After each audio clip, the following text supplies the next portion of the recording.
Monsieur le secrétaire perpétuel de l'Académie des sciences morales et politiques, Madame la secrétaire générale de l'Académie des sciences morales et politiques, Monsieur l'académicien, Madame la déléguée académique à l'action culturelle, Monsieur le doyen, Mesdames et Messieurs les inspecteurs, Mesdames et Messieurs les professeurs, Mesdames et Messieurs, chers élèves, c'est toujours pour moi un grand bonheur de vous accueillir dans ce très beau grand amphithéâtre de la Sorbonne, que pour beaucoup, j'imagine, vous découvrez pour la première fois et qui vous rappelle la pompe que la République attache à son école et à son université. Aujourd'hui, c'est Monsieur Daniel Handler qui va nous faire l'honneur de parler du sujet suivant. Peut-on, doit-on augmenter l'humain ? Cette idée d'une fusion de l'homme avec la technologie, que l'écrivain français Mathieu Thérence a récemment qualifié de technosmose, revêt en effet, selon les avis, l'apparence d'un rêve ou bien d'un cauchemar.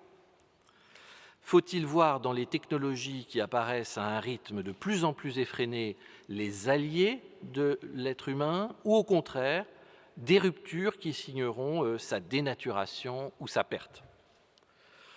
On comprend la fascination que notre société peut éprouver pour des innovations qui modifient en profondeur les habitudes et les usages de chacun d'entre nous. La littérature, comme le cinéma, ont d'ailleurs longtemps joué sur cette fascination en mettant en scène des personnages et des technologies qui semblaient irrémédiablement nous dépasser, jusqu'à ce que la réalité rejoigne parfois la fiction et même la dépasse. De Frankenstein à Black Mirror, l'homme est ainsi confronté à l'irréductible ambiguïté des progrès scientifiques qu'il accomplit. Cher Monsieur Handler, vous êtes un fin connaisseur de ces questions qui ont animé votre carrière et incarnent votre insatiable curiosité pour la science dans toute sa diversité. Vous vous tournez en effet d'abord vers les mathématiques, discipline que vous étudiez avec brio à Berkeley et à Paris 7, avant de l'enseigner pendant plus de 20 ans à l'université. Vos travaux en logique mathématique ont largement de quoi remplir vos heures. Pourtant, loin de vous y cantonner, vous vous intéressez par la suite à bien d'autres domaines, tout aussi complexes. C'est en effet la philosophie des sciences qui a ensuite l'heure de vous plaire, et notamment les sciences cognitives, sur lesquelles vos travaux portent principalement. Nommé professeur de philosophie, vous poursuivez votre carrière à Paris 10, au CNRS, puis à Paris Sorbonne. Entièrement dédié au rayonnement de ce champ nouveau des sciences, vous créez en Sorbonne l'unité de recherche Sciences, Normes, Démocratie, mais aussi le département d'études cognitives de l'École normale supérieure. On reconnaît bien là votre volonté de bâtir les fondations d'une recherche pionnière, ouverte sur l'avenir, et qui n'a pas peur de se saisir des grands enjeux du monde contemporain. Fort de cette expérience, vous créez en 2006 le groupe COMPAS, un think tank consacré au rapport entre éducation, cognition et nouvelles technologies, avant de devenir membre senior de l'Institut universitaire de France de 2007 à 2012. Vous êtes également membre fondateur de la Société européenne de philosophie et de psychologie, et vous avez longtemps dirigé la revue de la Société de philosophie des sciences, Lato Sensu, au sens large en latin. Un nom tout à fait représentatif de l'ampleur des champs disciplinaires que vous avez embrassés au fil de votre brillante carrière. Élu à l'Académie des sciences morales et politiques en 2016, vous y présidez enfin depuis 2019 le projet Technologie convergente et sagesse collective, dont l'objet est d'évaluer l'impact et l'emprise des nouvelles technologies sur nos vies. Chers élèves, c'est donc un véritable expert des liens entre technologies émergentes et société que vous allez avoir la chance d'entendre aujourd'hui. Sans nul doute, cette conférence de haute volée nous permettra à tous de mieux comprendre à quel point la recherche et l'innovation sont en prise avec nos existences, notre société et notre démocratie, au point de parfois les menacer. Et en tant que futurs citoyens, c'est à vous qu'il revient de vous mobiliser collectivement pour que la technologie reste au service de l'humain et du bien commun, au lieu de les asservir et de nous les faire oublier. Apprenons donc à diriger le chaos. Je vous remercie de votre attention et je vous souhaite à tous une excellente conférence. Merci beaucoup.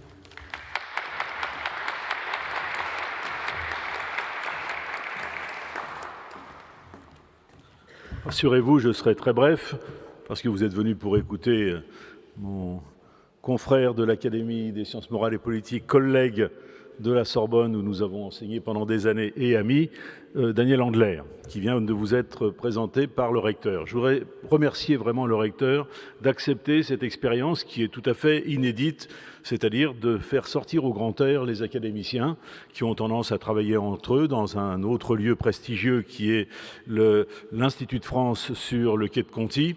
Eh bien, sans avoir à traverser la Seine, ce qui est quand même dangereux, nous nous déplaçons jusqu'à la Sorbonne dans ce lieu extraordinaire qui est ce grand amphithéâtre construit il y a 120 et quelques années pour l'enseignement.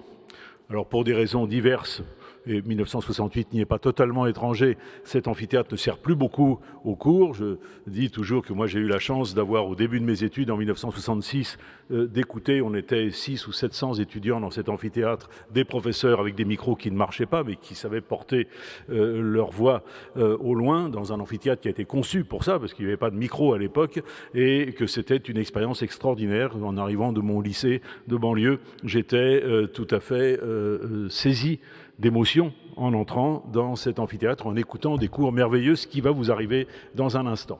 Alors en tout cas, merci Christophe Quirero, notre recteur, d'accepter cette expérience. Daniel, tu dois être le 7e ou 8e de nos confrères à venir t'adresser à des lycéens. Parfois, il y a des collégiens, mais surtout des lycéens de Paris et d'Île-de-France. Vous ne savez pas très bien ce qu'est l'Académie des sciences morales et politiques, eh bien je ne vais pas vous le dire à ce micro, je vais vous le dire par un petit film qui a été préparé par les services de l'Institut et qui vous dit en gros à quoi nous servons. Ça dure 2 minutes et après, vous aurez, c'est promis, Daniel Andler pour vous tout seul et vous pourrez lui poser toutes les questions que vous voulez. Merci beaucoup de votre présence, merci à vos professeurs et merci, cher recteur, de nous accueillir.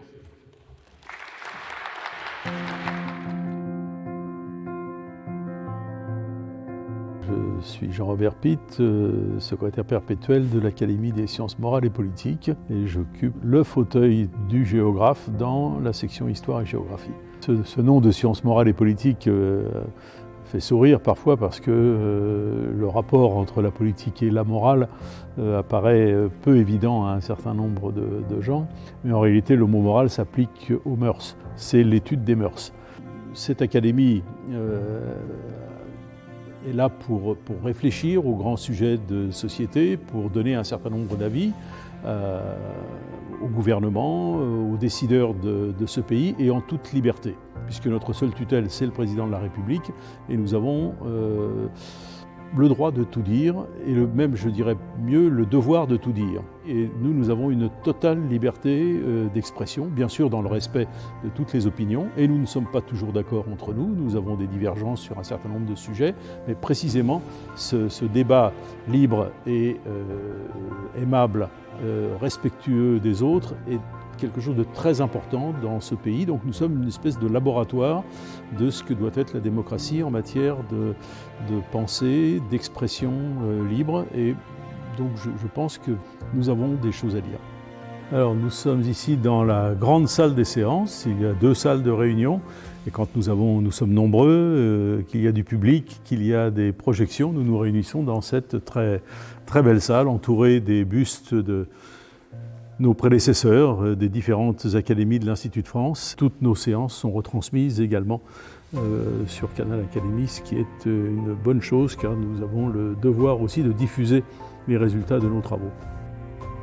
Alors nous sommes 50 et nous nous réunissons tous les lundis après-midi sur un thème annuel qui est choisi par le président en accord avec l'Académie bien entendu. Par exemple cette année nous avons traité du pouvoir. On a traité des années précédentes de la liberté d'expression, on a traité des relations internationales en France et dans le monde, on a traité des grandes institutions juridiques internationales. Enfin, les sujets sont très très variés en fonction de la personnalité du président. Par ailleurs, nous avons des groupes de travail sur différents sujets. En ce moment, il y a un grand groupe de travail très important qui se réunit sur les nouvelles technologies et de toutes les conséquences que ça peut avoir sur notre vie. Donc nous avons à représenter l'ensemble de la société avec cette assurance et en même temps cette modestie qui nous est imposée par la gravité des sujets que nous abordons, mais cette assurance de pouvoir contribuer à l'amélioration de la vie dans ce pays. Pendant 17 ou 18 ans. Et donc c'est pour moi très émouvant de me retrouver ici avec un public dont je n'ai pas l'habitude, c'est-à-dire un public de lycéens. Alors d'abord j'aimerais un petit peu, parce que vous avez tous, vous vous ressemblez tous de loin, je vais vous demander un petit peu d'où vous venez. Là, je crois qu'il y a des gens du lycée Hector Guimard, ils sont où? Voilà. On a le lycée Villon aussi. Villon. Ah, ils sont tous regroupés là-bas, ils font masse, très bien. Claude Bernard, oui, très bien. Et puis la Légion d'honneur, qui est là, parfait. Écoutez, je suis enchanté d'être là devant vous. Je vais essayer de vous intéresser donc à ces sujets. Donc, peut-on, doit-on augmenter l'humain?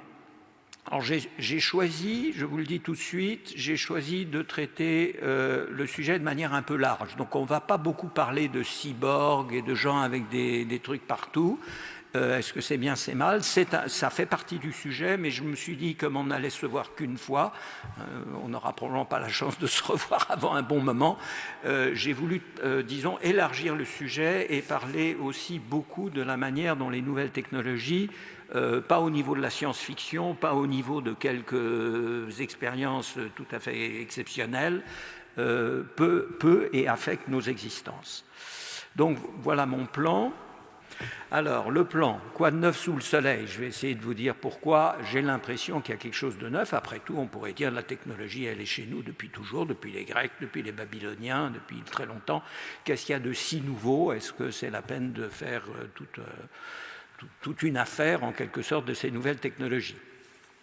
Dans la deuxième partie, qui va être la partie, disons, la plus empirique, celle où on va regarder un certain nombre de choses, un certain nombre de cas pour donner un peu de chair, pour que ce soit concret pour vous et qu'on puisse ensuite probablement échanger aussi sur des cas particuliers, des technologies particulières et pas seulement sur des grandes questions de principe.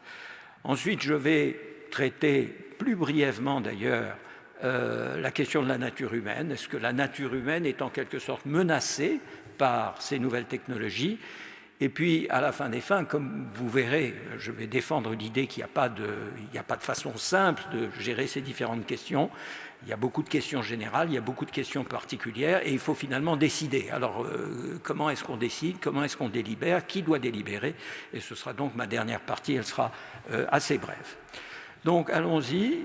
Quoi de neuf sous le soleil? Alors, je vais parler de ce qu'on appelle les nouvelles technologies. Alors, les nouvelles technologies, au fond, une technologie est toujours nouvelle quand elle apparaît.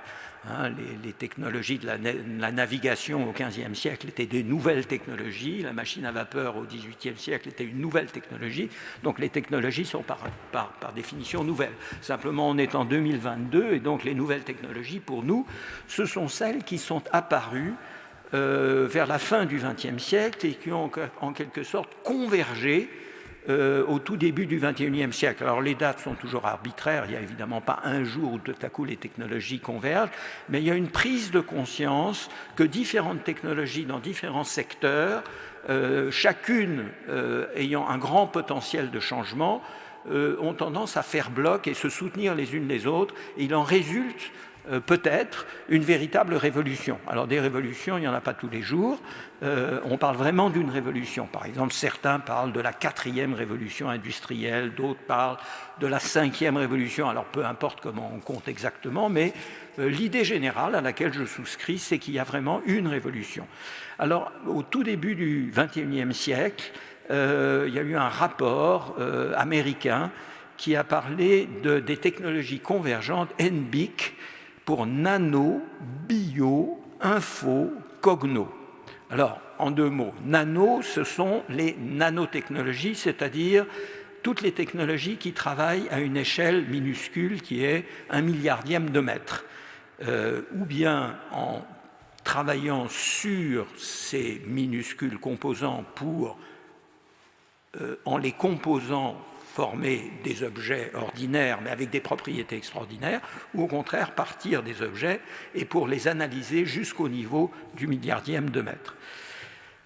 Bio, c'est évidemment tous les biotechnologies, c'est tout ce qui touche au vivant. Info, c'est les technologies de l'information, c'est l'informatique, mais beaucoup plus largement tout ce qu'on appelle aujourd'hui le numérique, et que moi, je n'ai pas inventé, mais on a été quelques-uns ça nous est venu naturellement d'appeler ça la numérisphère, une sorte de sphère que vous connaissez bien, dans laquelle vous êtes complètement plongé, qui est l'ensemble, en quelque sorte, de ce qui vous arrive par vos smartphones, ce qui arrive par vos ordinateurs, les réseaux sociaux, les apps, Facebook, Google, tout ça forme la numérisphère, et vous la connaissez bien, vous en avez une pratique quotidienne. Et Cogno, le C donc de NBIC, Cogno, c'est, disons, les sciences cognitives. Les sciences cognitives, c'est l'ensemble des disciplines qui s'intéressent au fonctionnement de l'esprit, ce qui se passe dans votre cerveau, dans votre tête, à peu près ce dont s'occupait la psychologie autrefois, mais la psychologie est rejointe par un certain nombre d'autres disciplines, dont, de manière très importante, les sciences du cerveau. Donc il s'agit des sciences de l'esprit et du cerveau, et plus particulièrement quand il s'agit de la convergence technologique, il s'agit d'un certain nombre de techniques qui sont issues, qui sont fondées sur les sciences cognitives. Alors on va en voir quelques exemples un peu plus loin dans la deuxième partie, mais tout de suite je veux poser deux questions toutes simples. Pourquoi est-ce qu'elles sont convergentes et sont-elles vraiment radicalement nouvelles, et si oui, pourquoi? Alors, convergentes parce qu'elles s'appuient les unes les autres. Elles se mettent ensemble. C'est déjà ce que j'ai annoncé, c'est-à-dire qu'on ne peut pas faire de l'info aujourd'hui au plus haut niveau sans faire du nano. Très souvent, ça se combine avec le bio et ça se combine avec le cogno. On va en voir quelques exemples. Donc, elles convergent en ce sens-là. Elles s'appuient les unes les autres, elles font bloc, et puis elles créent aussi une sorte d'atmosphère de perpétuel renouvellement technologique. Monsieur le recteur y a fait allusion. C'est une sorte de déferlante. Et puis, pourquoi elles sont tellement radicalement nouvelles? Elles le sont-elles vraiment nouvelles? Et si oui, pourquoi? Alors, pour la première réponse, une première réponse à la nouveauté, c'est ce dont je viens de parler, à vrai dire, c'est-à-dire cette avalanche d'innovation dans tous les secteurs et en très peu de temps. Alors n'essayez pas de lire cette diapo, elle est volontairement toute petite, et en fait, si j'avais voulu vraiment tout mettre, j'aurais au moins doublé le nombre de lignes.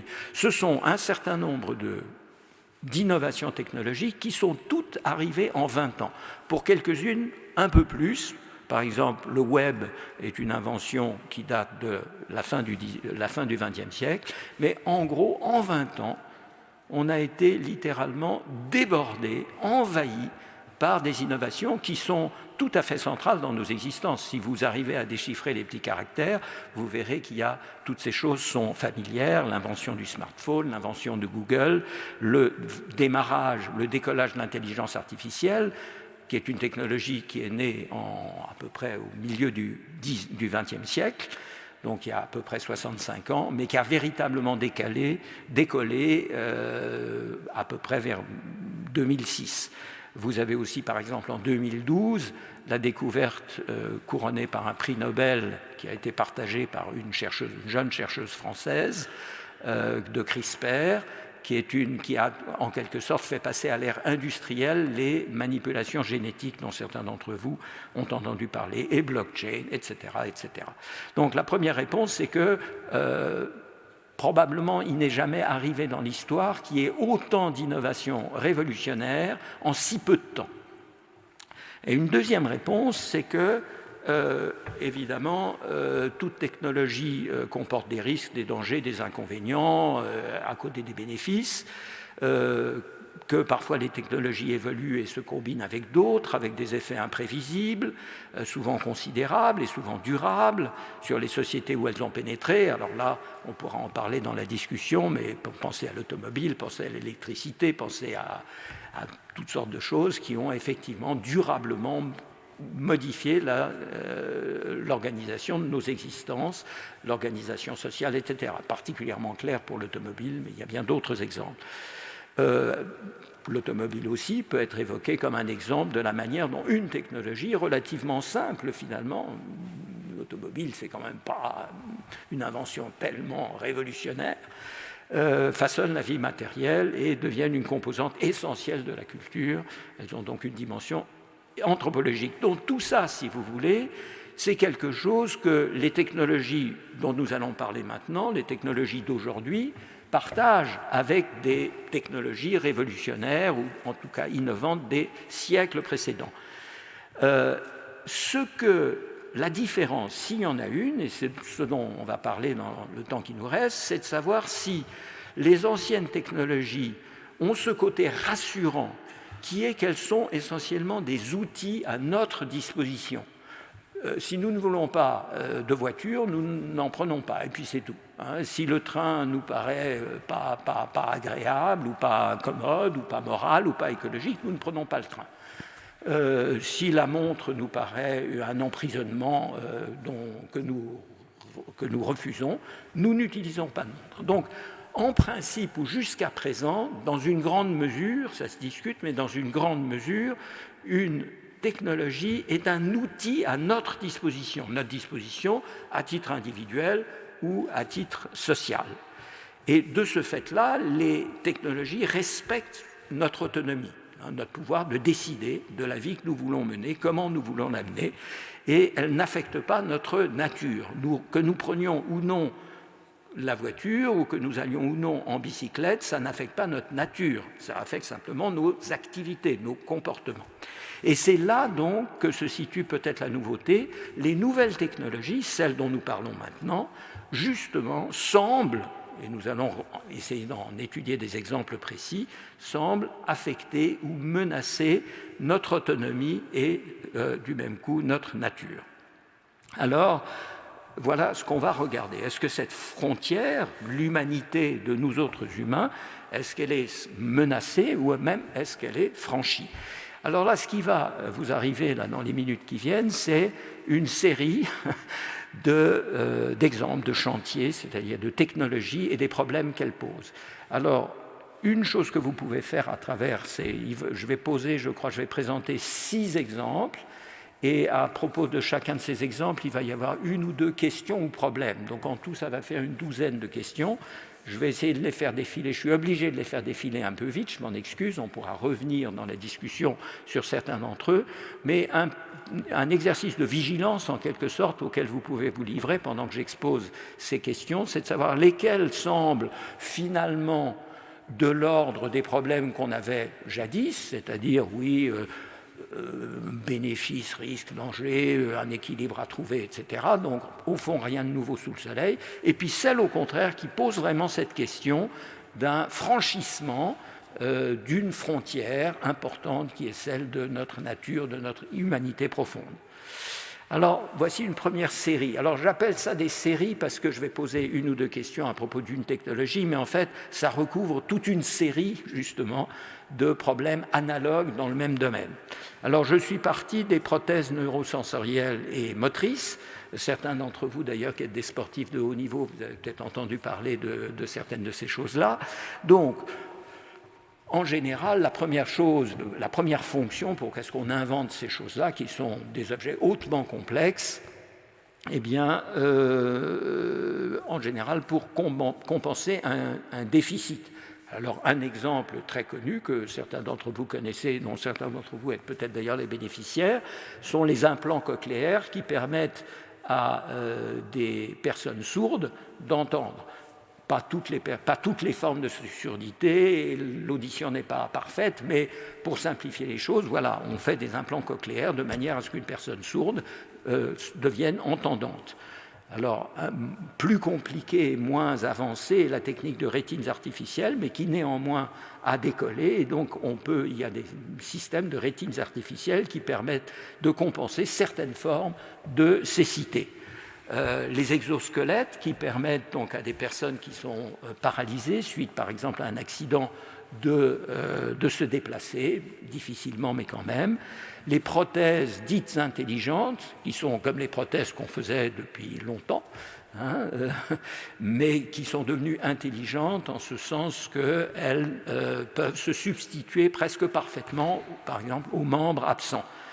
Les implants spinaux qui sont en train de se développer à grande allure, qui permettent donc de compenser la rupture de la moelle épinière et de donc faire passer les signaux jusqu'à la commande motrice dans le cerveau, qui permettent donc à des gens qui étaient paralysés de marcher à nouveau. Là aussi, c'est un stade expérimental, c'est pas parfait, mais c'est toujours l'idée de créer des prothèses qui compensent donc un déficit ou un accident.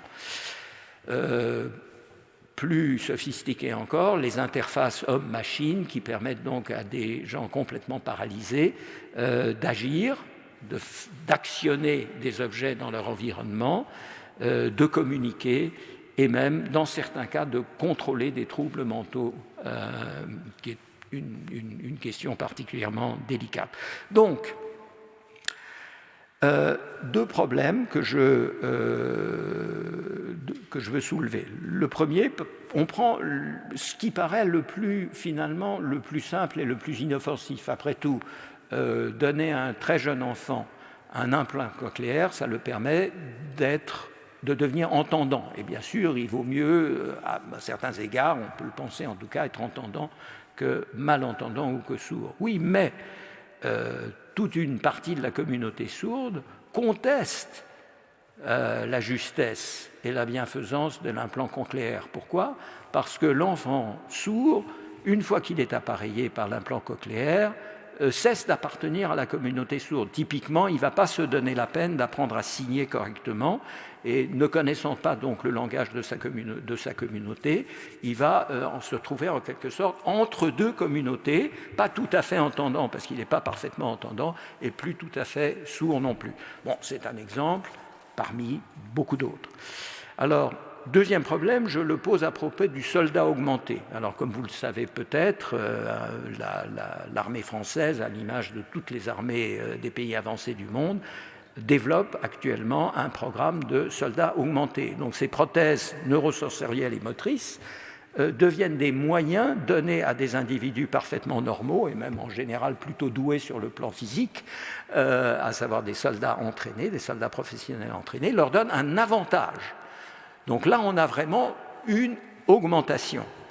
Et le problème est, est-ce qu'il y a une sorte de différence de principe, une frontière qui est franchie quand on passe du traitement, par exemple, d'un patient sourd, d'un patient aveugle, d'un patient paralysé, etc., à un être qui est doté, soudain, de manière artificielle, de capacités hors du commun.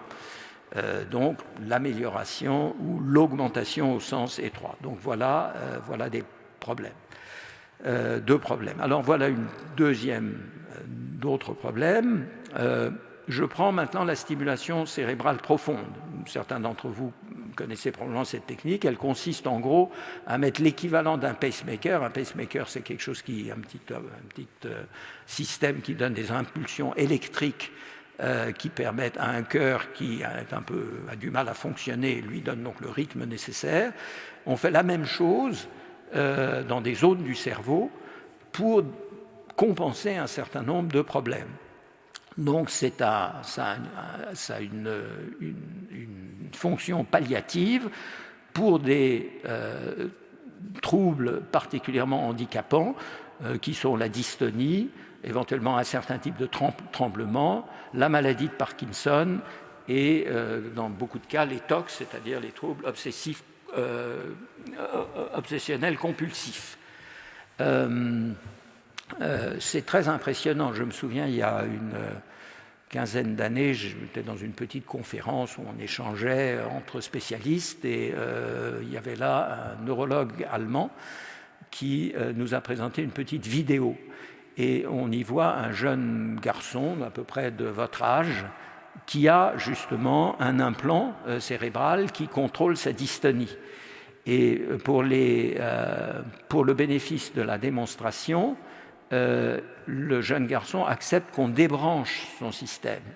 Et on le voit sous la caméra, devant la caméra, tout à coup son visage se déformer de manière monstrueuse, il ouvre la bouche comme si elle allait éclater, les mâchoires se séparent, il est manifestement dans un état de douleur épouvantable, et puis c'est juste pour l'illustration, et au bout de 15 secondes ou 30 secondes, on remet l'électricité dans le système, et on voit qu'il reprend son visage normal, et le bonheur se lit sur son visage, le soulagement. C'est très impressionnant, on ne peut pas dire « Ah non, on ne va pas faire ça, tant pis, il n'a qu'à souffrir, etc. » C'est impossible aujourd'hui de dire une chose pareille. Donc il est clair là qu'on est dans le bénéfice, dans le bien. Au moment où on passe au traitement par les mêmes moyens de la dépression, on peut s'interroger. Est-ce que c'est une bonne idée d'agir de cette manière-là, qui est quand même très souterraine, on n'est pas en train de parler. Alors vous me direz, bien sûr, on a traité la dépression, on le fait encore à nouveau d'ailleurs par les chocs électriques, qui sont aussi une manière de soumettre en quelque sorte le patient en dehors de tout contrôle volontaire, contrôle de sa raison. Laissons la dépression tranquille pour l'instant, posons le problème et passons au fait que pour notamment les parkinsoniens et les dystoniques, mais surtout c'est le cas pour les parkinsoniens, parce qu'il y en a beaucoup de parkinsoniens et il y en a beaucoup qui sont traités assez efficacement. Simplement, ça induit une modification des comportements, voire de la personnalité, et ça se manifeste en particulier sur le plan sexuel. Donc, certains d'entre eux manifestent une hypersexualité débridée, d'autres se découvrent, par exemple, une homosexualité qu'ils ignoraient. Et la question qu'on peut se poser, c'est est-ce que d'une part, au fond, le traitement, en les désinhibant, leur permet de révéler, au fond, une homosexualité qui était latente, mais qui n'osait pas exprimer tant qu'ils n'étaient pas désinhibés artificiellement, ou bien est-ce que ça a modifié leur personnalité profondément, ils changent d'orientation sexuelle. Et donc la question, c'est là, vraiment, elle est massive, a-t-on porté atteinte à la nature du patient ou l'a-t-on au contraire libéré? Troisième série, des questions posées par le génie génétique. Alors, le génie génétique, ça consiste sans doute vous l'avez étudié en classe un peu, vous savez un petit peu de quoi il s'agit d'intervenir sur l'ADN des cellules d'un patient, ou d'un animal d'ailleurs, ou d'une plante, et de substituer à une partie de cet ADN qui présente un défaut quelconque, une autre partie fabriquée artificiellement ou provenant d'un autre organisme qui, elle, ne présente pas ce problème. Et ce qu'on fait, c'est qu'on intervient sur les cellules somatiques. Comme vous savez, il y a deux types de cellules, les cellules somatiques qui composent le corps, et puis des cellules très exceptionnelles qui sont les cellules germinales qui sont chargées de la reproduction. On intervient donc maintenant couramment et depuis longtemps sur les cellules somatiques à des fins curatives ou préventives. Par exemple, des thérapies géniques, il existe des thérapies géniques pour l'hémophilie, pour certaines leucémies, pour certaines formes de cécité, etc. Donc ça, c'est quelque chose qui est désormais courant et relativement encadré, tout en présentant un certain nombre de risques, etc. Mais on est aussi intervenu sur les cellules germinales de certains patients, à savoir deux petites filles, deux jumelles, qui n'étaient pas encore nées, sur lesquelles on est intervenu in utero, mais sur leurs cellules germinales, de manière à les rendre immunes au sida, au VIH. Alors ça a été fait en dépit des règles éthiques actuellement acceptées, et le biologiste responsable de cette affaire-là, un Chinois, qui a réalisé une extraordinaire performance sur le plan technique, a finalement été d'abord condamné moralement par l'ensemble de la profession et condamné juridiquement par la justice chinoise à 3 ans de prison. Alors, la question c'est, pourquoi est-il acceptable de modifier les cellules somatiques et pas les cellules germinales ?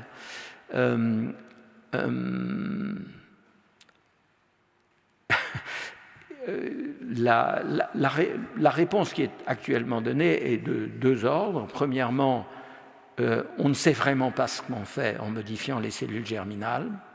Donc il y a un risque, quand on est à ce point dans l'ignorance des conséquences, la prudence la plus élémentaire commande de s'abstenir jusqu'à ce qu'on en sache plus éventuellement. Et la deuxième chose, c'est que dans la mesure où les cellules germinales sont affectées, la descendance des patients sur lesquels on est intervenu est affectée, la descendance de la descendance de la descendance, et à terme, on modifie donc tout l'ADN de toute la descendance, et donc on a là bel et bien porté atteinte à la nature, en tout cas la nature biologique ou la nature génétique de tout un segment de la population. Alors, apparemment, j'avais eu, en rédigeant ces transparents, j'avais eu une 5e question, mais je ne sais plus laquelle c'est. Donc, je vais passer à la 6e, qui va peut-être vous étonner, sauf peut-être vous êtes, pour des raisons personnelles, au courant de ce problème-là. Prenons une maladie, donc génétique, très grave. On n'intervient que pour des maladies très graves. Et on n'intervient que pour des maladies qui sont déterminées par un dysfonctionnement d'un seul gène, des maladies monogéniques, parce que ça, on sait faire. Alors, prenons une telle maladie et acceptons l'idée que c'est quand même bien de ne pas souffrir de cette maladie, de ne pas mettre au monde des enfants et ensuite des adultes qui vont souffrir d'une maladie vraiment terriblement, terriblement handicapante et conduisant en général à une mort précoce. Il semble assez naturel de dire que c'est une bonne chose d'éliminer cette maladie. Mais il y a des gens qui ne sont pas d'accord. Et les gens qui ne sont pas d'accord, c'est les gens qui aujourd'hui souffrent de cette maladie et qui disent si vous l'éliminez, cette maladie, vous êtes en train de dire que la maladie dont nous souffrons, nous, avec laquelle nous vivons quotidiennement, qui est notre nature, qui est notre quotidien, qui est notre sens, eh bien, ne mérite pas d'être vécue. Donc, un certain nombre d'associations de patients s'opposent à ces travaux et ces interventions génétiques sur ces maladies, pour cette raison-là. Passons à la 4e série, l'analyse génomique. Par quoi j'entends le fait que chacun d'entre nous peut voir son génome complet, analysé complètement. Donc, voilà. Alors, c'est utilisé pour prévenir ou réduire des risques graves. Donc, vous avez tous probablement entendu parler du gène BRCA, je crois, celui qui voue les femmes qui en sont porteuses de cancer du sein et qui amène un certain nombre de femmes à se faire donc enlever les seins pour ne pas risquer de souffrir d'un cancer du sein très grave. Il y a la même chose pour un certain nombre de maladies métaboliques. Donc là aussi, on se dit c'est une bonne idée parce qu'après tout, mieux vaut vivre sans sein et sans cancer et vivre donc, tout court. Et mieux vaut vivre sans une maladie métabolique, serait-ce au prix d'un régime alimentaire spécial ou de prendre certains médicaments et ainsi de suite. Alors, je vois là deux problèmes.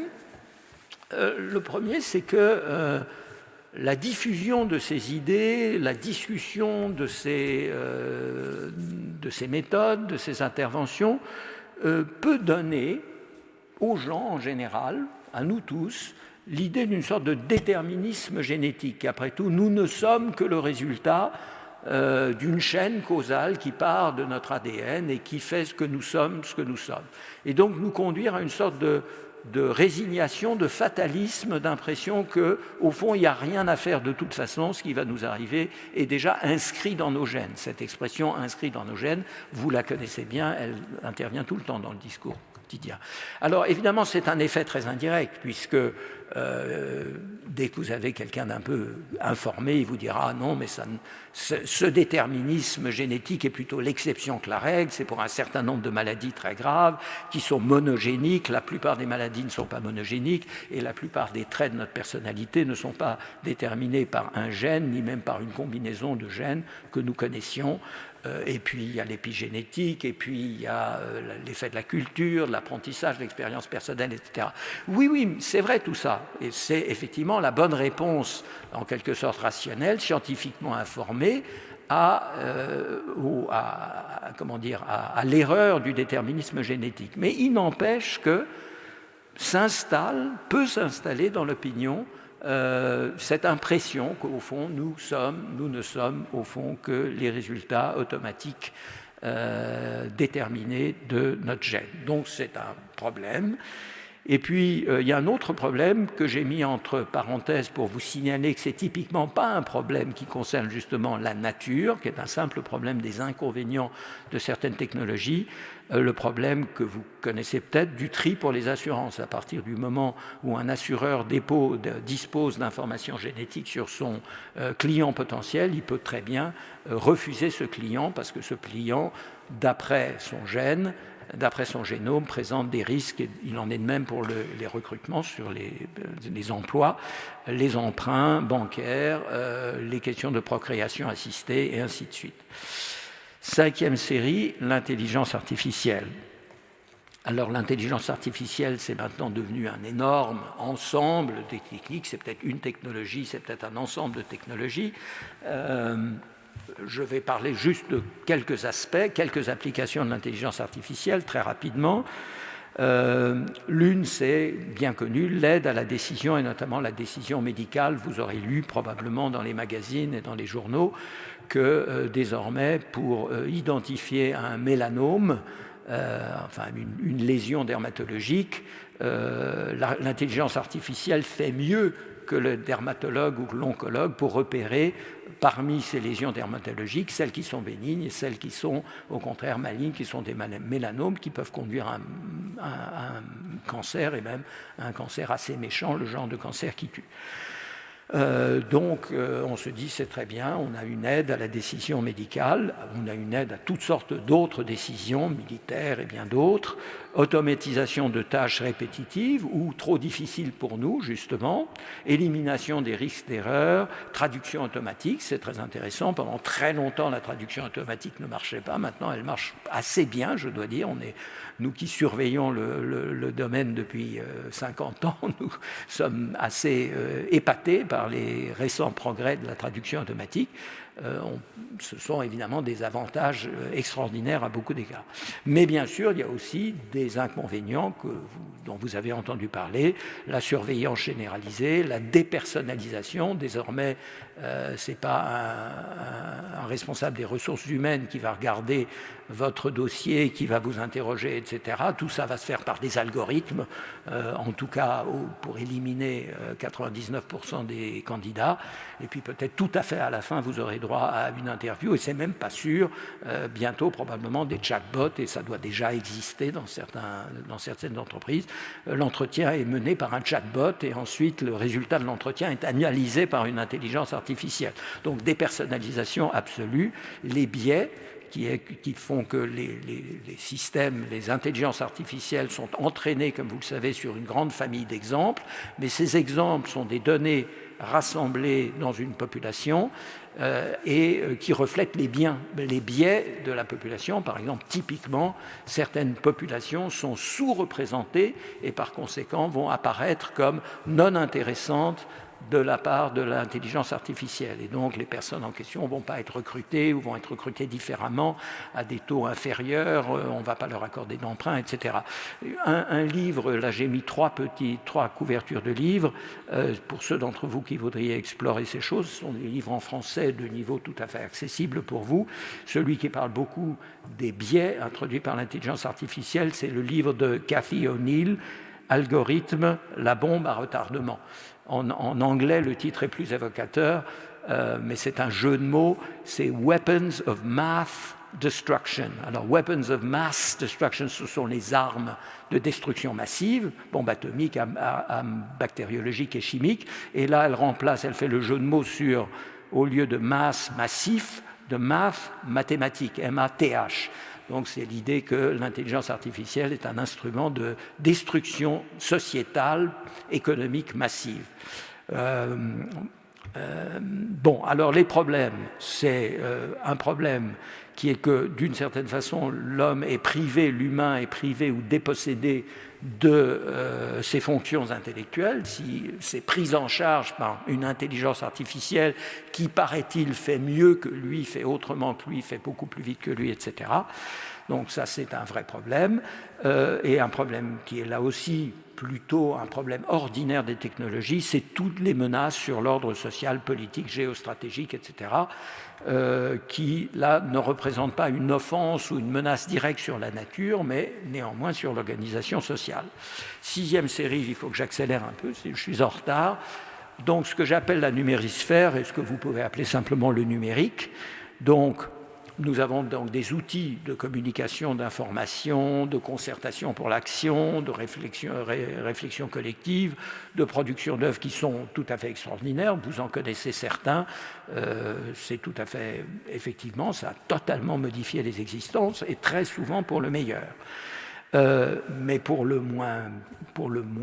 pire, menace sur la démocratie, le sentiment souvent attesté, notamment par votre génération, d'une sorte d'isolement, de frustration constante. Vous êtes constamment en train de communiquer, liker, déliker, etc. Et donc vous êtes pris dans une foule, mais en même temps vous vous sentez seul. Donc il y a là quelque chose qui est négatif. Évidemment, vous avez entendu parler des fake news, des silos informationnels. Chacun d'entre nous est désormais nourri perpétuellement 24 heures sur 24 par des opinions qui sont en gros les opinions que nous avons déjà, sauf qu'elles nous poussent dans des extrêmes et nous empêchent d'écouter les opinions différentes. Donc nous sommes tous pris dans des silos, le harcèlement, la commercialisation de nos données personnelles, la violation de notre vie privée. Alors, 2 questions, et on arrive à la fin de mes 12 questions. Premièrement, et ce n'est pas la question la plus facile, celle-là, je ne sais pas si on aura l'occasion d'en parler, je serais heureux d'avoir votre opinion là-dessus. En modifiant si profondément les conditions quotidiennes de notre réflexion, tout ce qui nous se passe dans la tête, tout ce que nous entendons, tout ce que nous émettons comme idées, etc., est-ce qu'on ne touche pas à la condition humaine? Est-ce que d'une certaine façon, on n'est pas en train de transformer d'une manière difficilement saisissable, mais quand même massive, notre univers mental, notre univers émotionnel, notre univers intellectuel? Et puis la deuxième question, qui est beaucoup moins difficile finalement à traiter, en rognant la vie privée, en touchant finalement, en attaquant de par tous les côtés ce qu'on peut appeler peut-être le fort intérieur, ne touche-t-on pas à notre nature? Quand moi j'avais votre âge, toutes ces techniques n'existaient pas. La communication était très limitée à ce qu'on pouvait lire, écrire, entendre, tout ça à la main, n'est-ce pas, sans aucun instrument.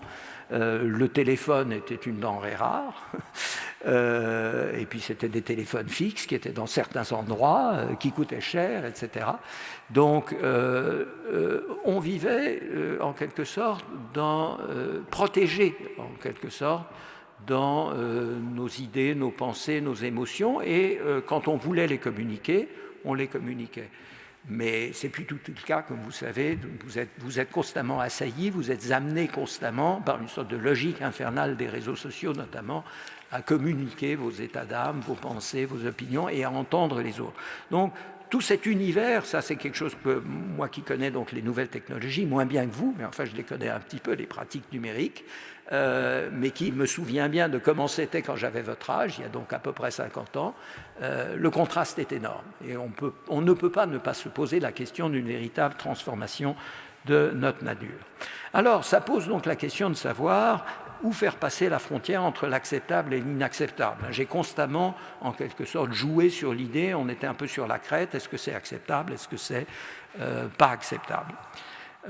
Alors, une idée, c'est que du côté acceptable, tout ce qui est un outil, n'est-ce pas, comme étaient les technologies autrefois, tout ce qui est un outil à notre disposition est acceptable. Par exemple, disposer d'un logiciel de traduction automatique, c'est parfaitement acceptable. Voilà, si j'ai un interlocuteur turc, je ne parle pas un mot turc, j'aimerais bien savoir par exemple, il est dans un état de détresse, j'aimerais savoir ce qu'il est en train de me dire, quel est son problème. C'est formidable de disposer d'un outil de traduction automatique. Il va me dire il va me dire le problème, je vais pouvoir résoudre le problème, je vais pouvoir lui venir en aide. Donc ça, c'est un outil à disposition. Le jour où je n'ai pas besoin d'un traducteur automatique, de mon traducteur automatique, je l'éteins, pas de problème. Donc de ce côté-là, ça va, c'est acceptable. De l'autre côté, c'est quand il y a une altération de la personne. Est-ce que une fois que la technologie est déclenchée, est prise, est-ce que ça change d'une certaine façon la personne?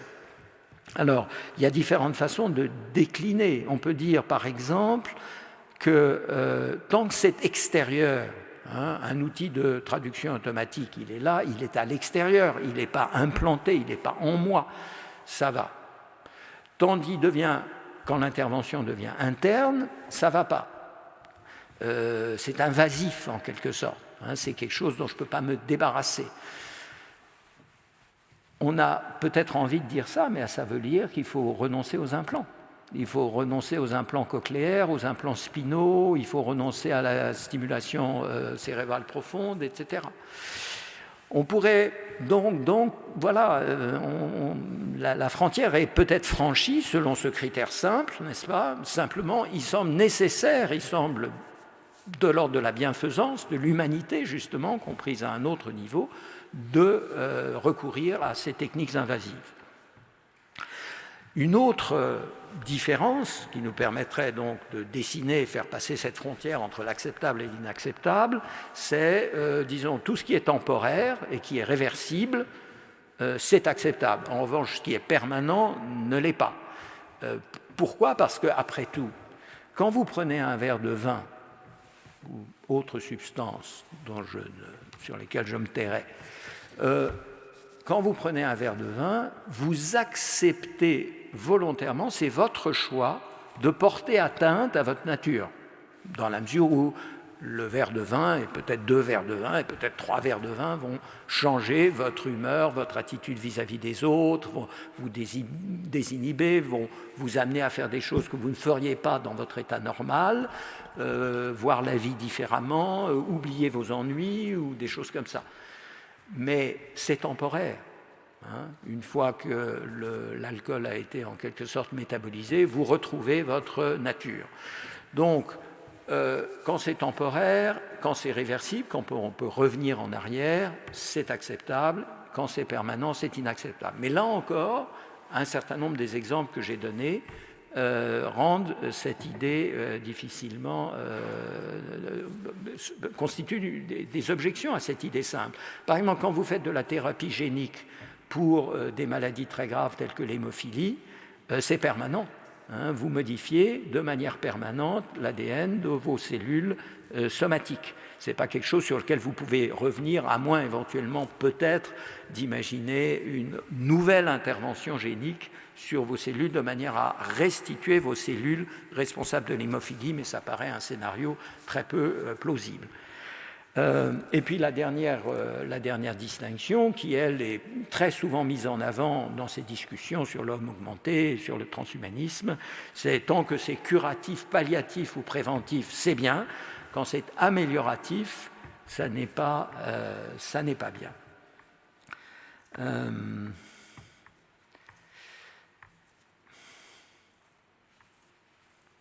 Alors, une des objections à cette dernière, donc ça fait l'objet de longs débats, peut-être on en parlera dans la discussion générale.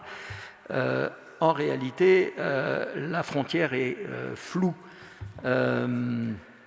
D'abord, l'amélioration n'est pas en soi condamnable. Après tout, vous êtes tous dans une procédure d'amélioration parce que vous travaillez, ou quand vous travaillez en classe, c'est pour vous améliorer, pour améliorer vos chances de décrocher un emploi intéressant.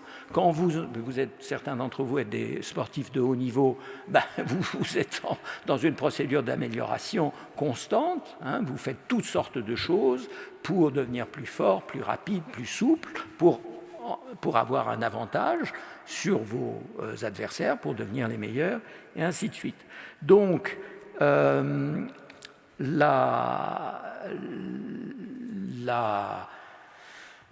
l'idée même d'amélioration n'est pas en soi péjorative. Il est tout à fait normal de vouloir s'améliorer. Et la question est de savoir quels sont les modes d'amélioration licites et illicites, moralement acceptables et moralement inacceptables. Par exemple, pour reprendre le sport, comme vous savez, il y a un débat, enfin ce débat est en principe tranché, en pratique il ne l'est jamais, c'est celui de la drogue. Des drogues, enfin du dopage. Donc se doper c'est interdit. C'est interdit pourquoi? Parce que essentiellement c'est la doctrine contemporaine, comme vous le savez très bien, c'est une menace sur la santé des individus qui se dopent. Et la deuxième chose, c'est que ça donne un avantage déloyal par rapport à ceux qui ne se dopent pas.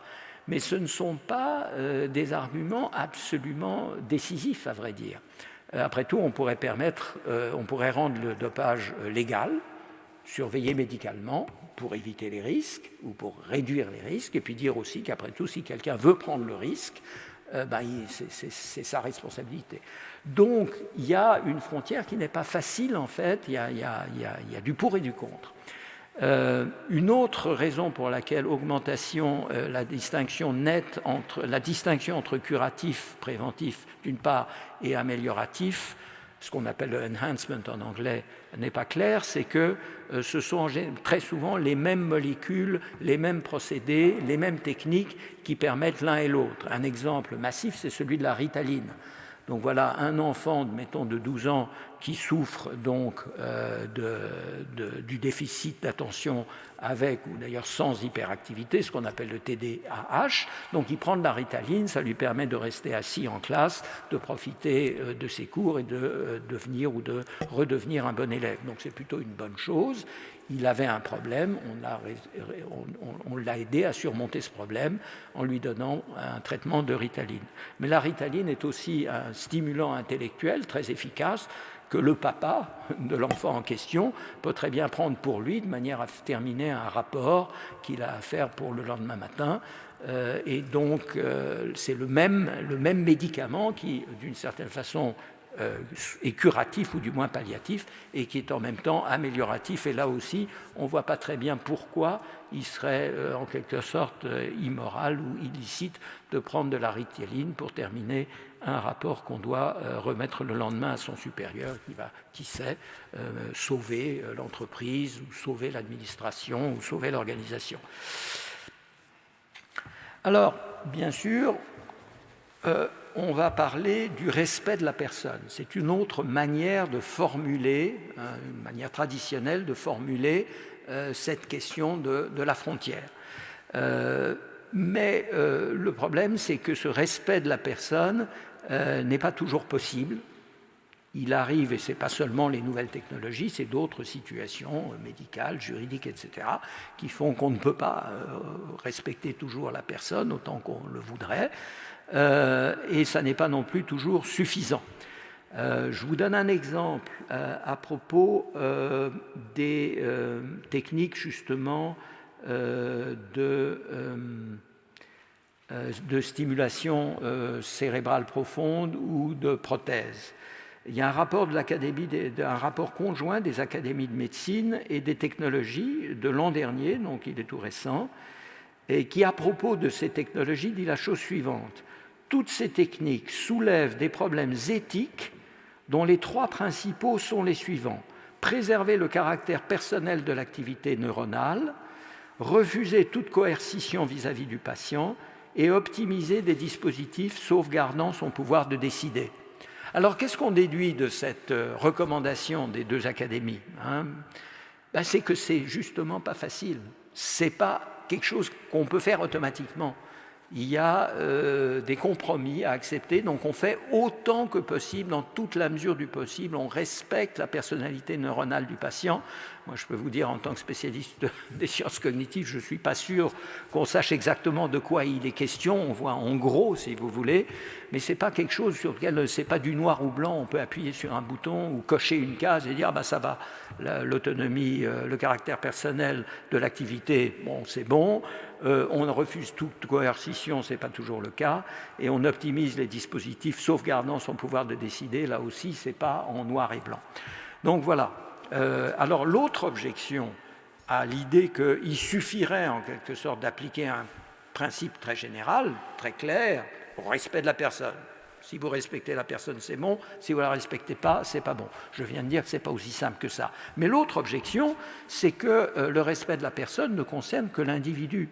Et il est grand temps, surtout qu'il faut que je me termine très vite maintenant, il est grand temps d'élargir la focale. Et élargir la focale, c'est passer de l'individu à la société. Et donc je vais vous parler uniquement, puisque je suis maintenant en manque de temps grave, je vais vous parler uniquement de la sélection du bébé.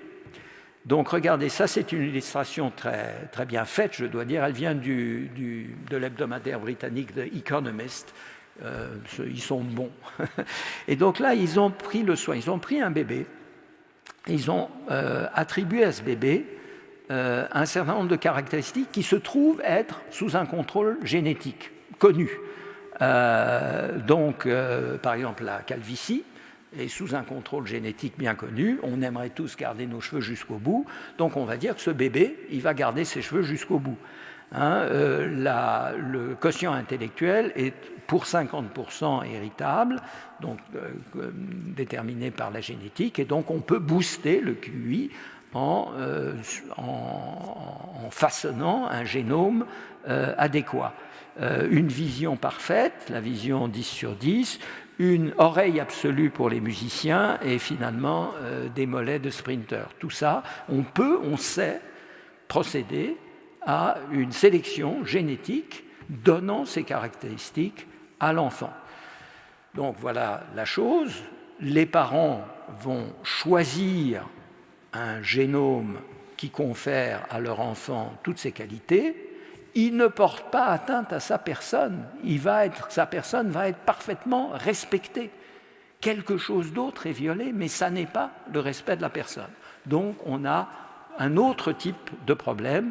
C'est le problème, donc c'est un problème qui concerne la société dans son ensemble, et nous avons une réaction a priori négative devant l'idée qu'on puisse choisir un modèle de bébé comme on choisit un modèle de voiture parce qu'elle est rapide, elle est belle, elle est performante, etc. etc. Donc on est passé de l'individu à la société, et maintenant qu'on est à la société, on passe au genre humain par deux canaux. Le premier, c'est la mondialisation, qui fait qu'aujourd'hui, ce qui se passe en France a des chances de se passer en Thaïlande, ce qui se passe au Japon a des chances de se passer en Argentine. Tout ça communique maintenant à très grande vitesse, notamment à cause de la numérisphère, mais aussi à cause de la modification massive du pool génétique. Si vous commencez à sélectionner les bébés à droite et à gauche, tout le monde va vouloir en faire autant, pour que les enfants de monsieur X et de monsieur et madame X soient compétitifs avec les enfants de monsieur et madame Y, tout le monde va commencer à faire du choix génétique de bébés, et donc on va être amené à terme à modifier le pool génétique de l'espèce, et donc il semble bien y avoir une atteinte là à l'humanité dans un certain sens. Donc ça pose le problème, je vais être obligé d'accélérer maintenant. Il y a cette belle citation de Pic de la Morandole que vous trouverez dans les documents qui vous ont été fournis en accompagnement de cette conférence. Et donc je vais simplement essayer de défendre une idée, et probablement j'arrêterai là, sacrifiant un petit peu la dernière partie. Voilà, ce que disent beaucoup de penseurs, qui vont de Pic de la Mirandole à Jean-Paul Sartre, c'est que, contrairement aux autres êtres vivants, les humains n'ont pas de nature, ou ils n'ont pas une nature dans le même sens. C'est-à-dire qu'un chien, un chat, un léopard, un anaconda a une nature qui est complètement déterminée, notamment par son génome, tout simplement, et peut-être par d'autres facteurs, mais qui sont absolument donnés. Quand on est anaconda, on n'a pas à se demander qu'est-ce que je vais devenir, comment vais-je devenir l'anaconda que je veux devenir. Donc l'idée générale, qui est assez simple, c'est que l'homme naît avec une nature incomplète. Alors, c'est allé très loin. Dans Sartre et d'autres, on dit qu'il n'y avait pas de nature du tout, que l'homme était un être de projet pur.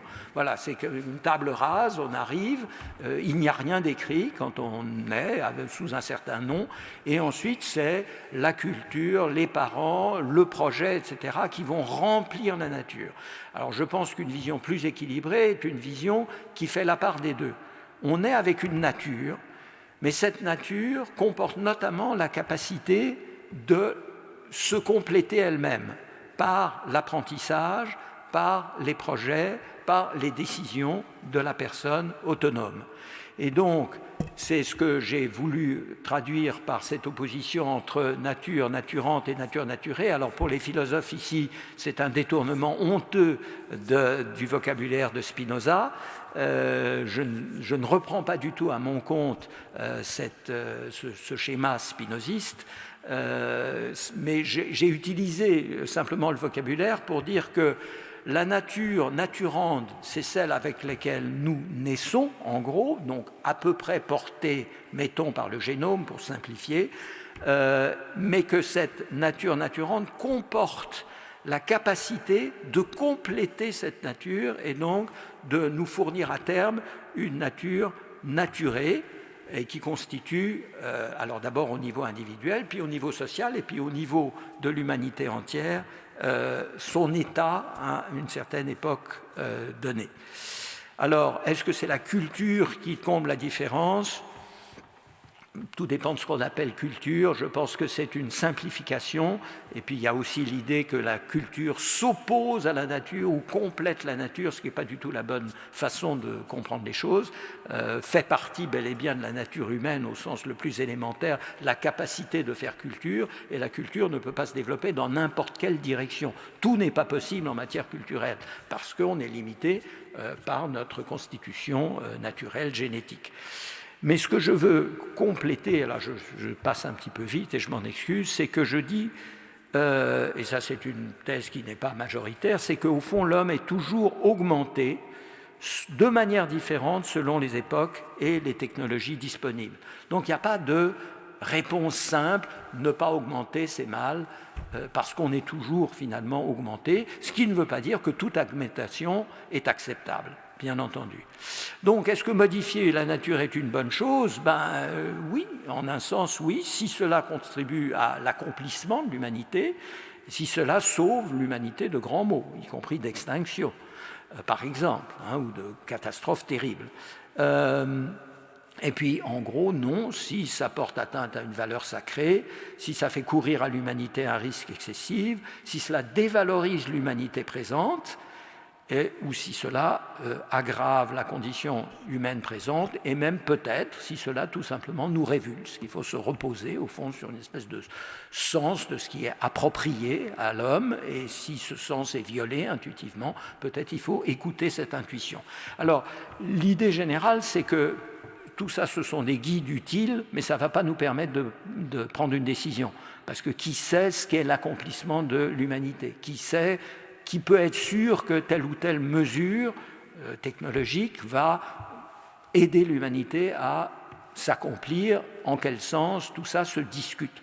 Donc, tout ça, ce sont des idées intéressantes qui peuvent nous servir de guide, qui peuvent nous fournir en quelque sorte une sorte de boussole pour nous orienter dans les décisions difficiles que nous devons prendre, mais qui ne nous permettent pas de prendre des décisions. Donc, il faut délibérer. Et là je vais mettre un terme, je vais résumer. L'idée simple, c'est que ne comptez pas sur un consensus, à quelque niveau que ce soit, ni au niveau le plus général. Par exemple, des gens vont venir me dire probablement que je fais la part trop belle à l'idée d'augmentation, qu'il faut être absolument radical, pas d'augmentation. D'accord, eux le pensent, moi je pense différemment. Et nous n'allons pas être d'accord, ou si cette personne et moi finissons par nous mettre d'accord, il y en aura d'autres qui ne seront pas d'accord, parce que l'expérience prouve que l'accord n'est jamais possible, que ce soit au niveau le plus général, augmenter, pas augmenter, ou sur certaines choses, donc par exemple, intervention génique, oui, mais je ne sais pas, stimulation cérébrale profonde, non, par exemple. Il n'y aura jamais d'accord là-dessus. Donc, il y a une inévitable pluralité des opinions. Donc, qu'est-ce qu'il faut faire? Il faut délibérer. La délibération est indispensable. Ce n'est pas parce que, ça c'est une idée fausse, que toute délibération doit mener à un consensus. Pas du tout, pas du tout. Le consensus est exceptionnel. Dans beaucoup d'affaires humaines, sur beaucoup de questions, le consensus est exceptionnel. C'est certainement le cas sur ces questions d'augmentation de l'humain. Et donc la délibération est indispensable parce qu'elle permet d'impliquer toutes les parties prenantes, et ça vous concerne, vous, hein, votre génération et vous personnellement, toutes les parties prenantes dans une discussion permanente. Ça crée des conditions sociales et intellectuelles d'une discussion dans laquelle on travaille ensemble pour faire avancer les choses. Ça fournit un cap qui est la compréhension partagée des enjeux, les raisons des différences. Il faut savoir pourquoi on n'est pas d'accord. Ça éduque les citoyens et les acteurs publics et privés. Cette délibération est possible, elle se fait.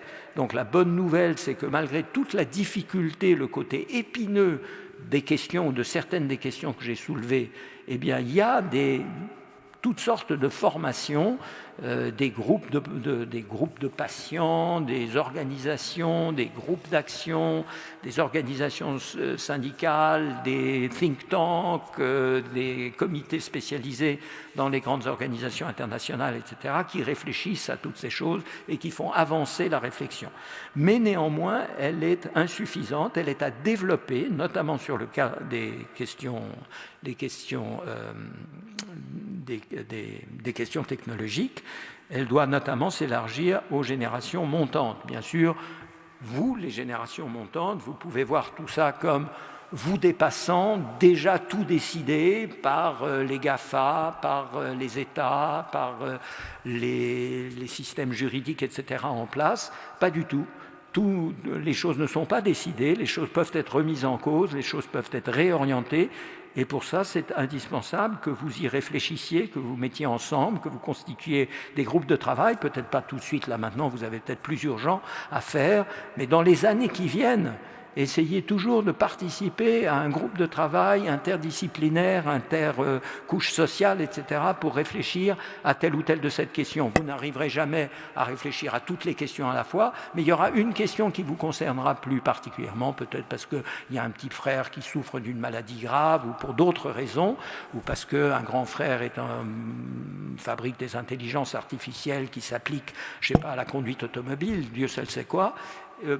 Essayez toujours de prendre en main une question particulière et d'essayer de la faire avancer ou de créer vous-même un petit système qui améliorerait les choses autour de vous. Donc voilà, je voulais simplement vous dire que l'augmentation de l'humain est une trajectoire obligatoire. Hein, c'est comme le changement climatique, dont je n'ai pas eu l'occasion de parler. Et donc, les technologies de l'augmentation peuvent être mises au service de l'humanité, et notamment au service de la question du climat. Mais il y a dans ces technologies à boire et à manger, et il faut prendre les choses une à une et essayer d'évaluer pour chacune d'entre elles quelle est la balance des inconvénients et des avantages, et dans quelle mesure elles franchissent ou non une frontière que vous jugez pour toutes sortes de raisons, qui peuvent être des raisons philosophiques, des raisons sociales, des raisons religieuses, inacceptables. Voilà, je vais m'en tenir à ces paroles, j'espère, d'encouragement, et je vous remercie beaucoup de votre patience et m'excuse d'avoir été vraiment beaucoup trop long.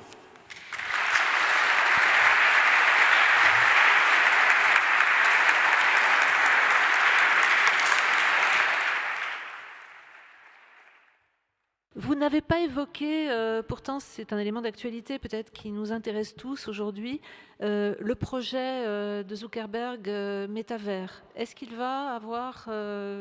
comment l'intégrer dans votre réflexion? Merci.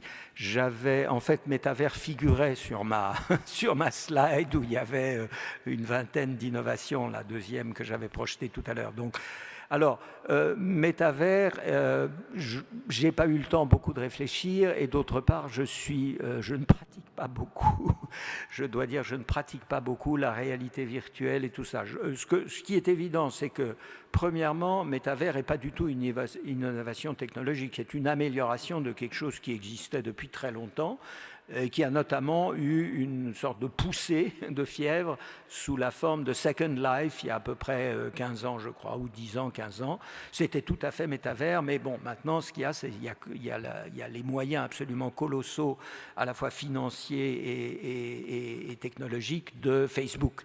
Et donc, métavers est sûrement beaucoup, beaucoup mieux, et donc, en un sens, beaucoup plus dangereux, je crois, que était Second Life, qui s'est complètement effondré au bout d'un certain temps. Je suis un peu inquiet, je dois dire, parce que j'ai beaucoup de mal à imaginer qu'une vie avec métavers sera une meilleure vie qu'une vie sans métavers, et je vois au contraire différentes façons dont ça peut être une vie pire. Par exemple, on a déjà observé, semble-t-il, je ne suis pas très au courant, mais on a déjà observé qu'il y a des agressions, il y a des brutalités, il y a de l'harcèlement sexuel, il y a de l'intimidation sur métavers, du simple fait que les avatars peuvent se rapprocher les uns des autres. Et j'ai cru voir d'ailleurs qu'ils avaient mis une sorte de règle comme quoi, qui empêchait en quelque sorte un avatar de s'approcher physiquement, enfin, dans l'espace virtuel, de trop près d'un autre avatar. Voilà ce que je peux dire sur métavers, mais je n'ai pas une pensée très profonde sur cette question. Allez, d'autres questions, sinon je vais m'imaginer que je vous ai ennuyé pendant 1h10 et je vais être très triste le reste de la journée. Donc posez-moi des questions, y compris des questions très simples. Vous savez, c'est ce que je disais toujours à mes étudiants, les questions les meilleures, les plus utiles, ne sont pas nécessairement les plus subtiles, celles qui vont vraiment dans les détails très difficiles. C'est parfois des questions très simples qui sont les plus utiles parce que tout le monde se les pose dans l'amphi. Voilà, j'ai une question au premier rang, au deuxième rang.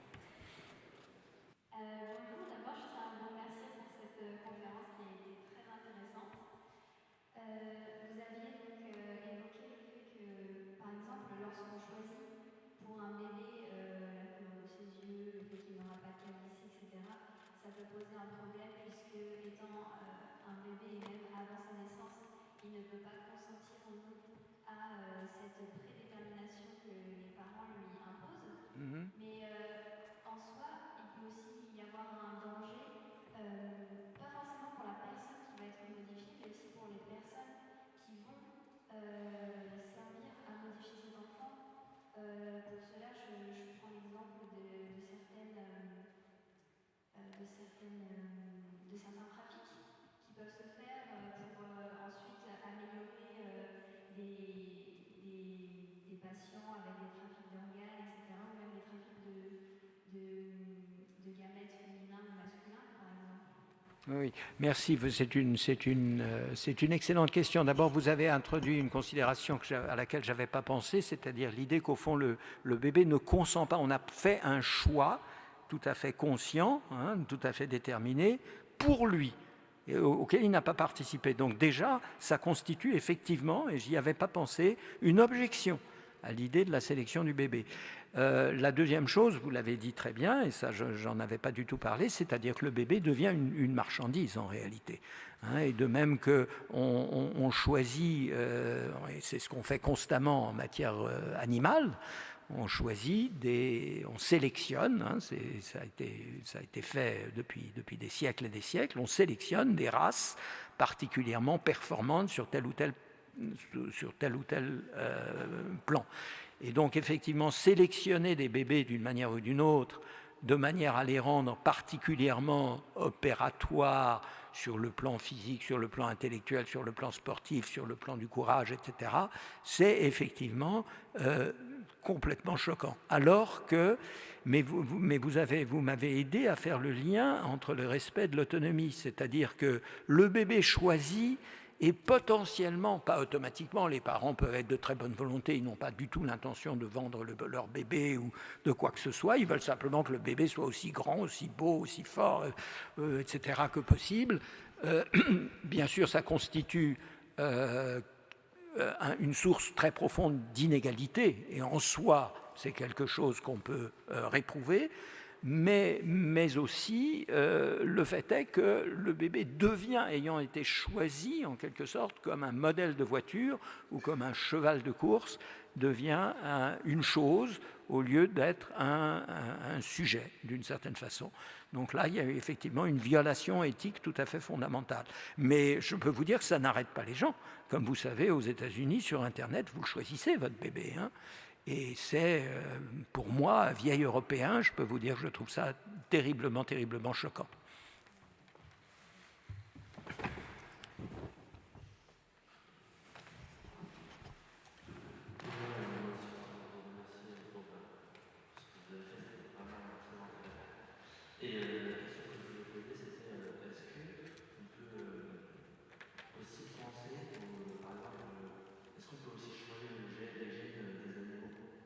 Alors, merci pour votre question. D'abord, ça me donne l'occasion de préciser, parce que j'étais beaucoup trop rapide sur cette question.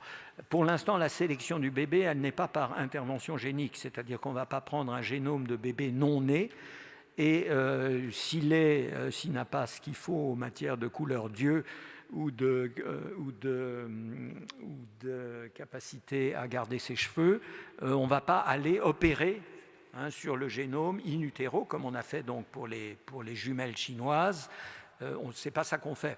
C'est simplement qu'on cherche dans une banque, en quelque sorte, de génome, on cherche un exemplaire en stock, en quelque sorte, d'un génome qui a le maximum de qualité désirée. Donc ça, c'est la première chose, une précision que vous m'amenez à faire. La deuxième question, c'est est-ce qu'on intervient sur les gènes des animaux énormément et sur les gènes des plantes énormément. Et il y a actuellement toute une technologie qui est pour l'instant au niveau des laboratoires, justement, tant qu'on n'est pas absolument certain de contrôler des effets non prévus, qui s'appelle le forçage génétique, en anglais gene drive, et qui permet de remplacer très rapidement, dans une certaine population, le génome de l'ensemble de la population, le pool génique de l'ensemble de la population, le remplacer par un autre pool génique. Par exemple, les moustiques, c'est quand même pas une très bonne chose dans l'ensemble parce qu'ils sont porteurs de maladies graves, comme vous savez, qui font des millions de morts chaque année. Donc on voudrait se débarrasser des moustiques ou les rendre inoffensifs. Et il y a des techniques de forçage génétique qui permettraient théoriquement de remplacer les populations de moustiques actuelles par des populations de moustiques soit non susceptibles de porter un certain nombre de virus graves, soit carrément incapables de se reproduire, auquel cas ils finiraient par disparaître complètement. Donc oui, on intervient énormément et d'ailleurs les conséquences économiques des manipulations génétiques sont énormes en matière végétale et animale.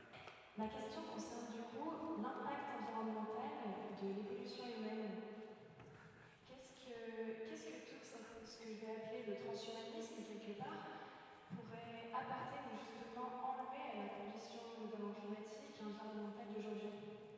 Oui, alors merci d'avoir mentionné le transhumanisme. J'avais peu parlé de transhumanisme.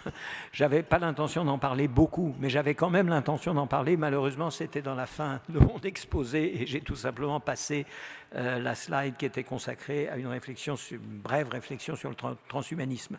Donc, pour le dire rapidement, il y a plusieurs versions et plusieurs interprétations du transhumanisme qu'il ne faut pas confondre avec le post-humanisme, mais en gros, le transhumanisme, c'est l'idée poussée à l'extrême de ce que je disais à propos de nature naturée, nature naturante, nature naturée.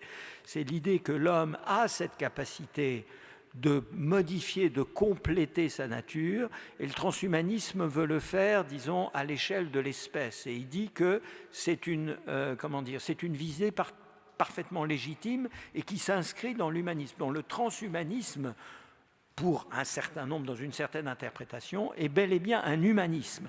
Et c'est justement la traduction c'était la citation de Julian Huxley qui est apparue sur une slide, mais trop vite, mais que vous retrouverez donc sur le site, je suppose, de l'Académie. Je vous invite à regarder cette citation de près.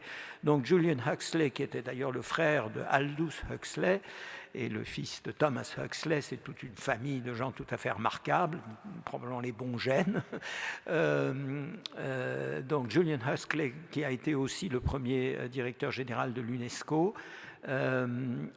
donc proposait comme une démarche légitime, une démarche profondément humaniste, de faire évoluer l'humanité vers un état meilleur, qui reste un état humain. Donc il insiste beaucoup sur le fait que l'homme reste l'homme, man stays man, l'homme reste l'homme, mais l'humanité évolue vers un état qui est meilleur. Alors, tout dépend des moyens.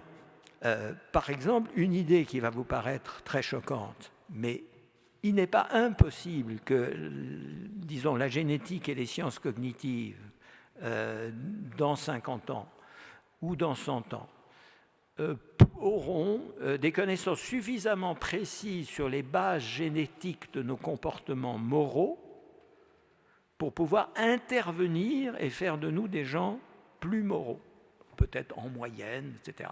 Alors moraux, ça ne veut pas forcément dire des choses extrêmement, extrêmement subtiles en matière de recherche d'une éthique, etc. Mais des choses toutes simples, c'est-à-dire tricher moins souvent, être plus souvent dans une attitude altruiste que dans une attitude égoïste, être plus courageux éventuellement.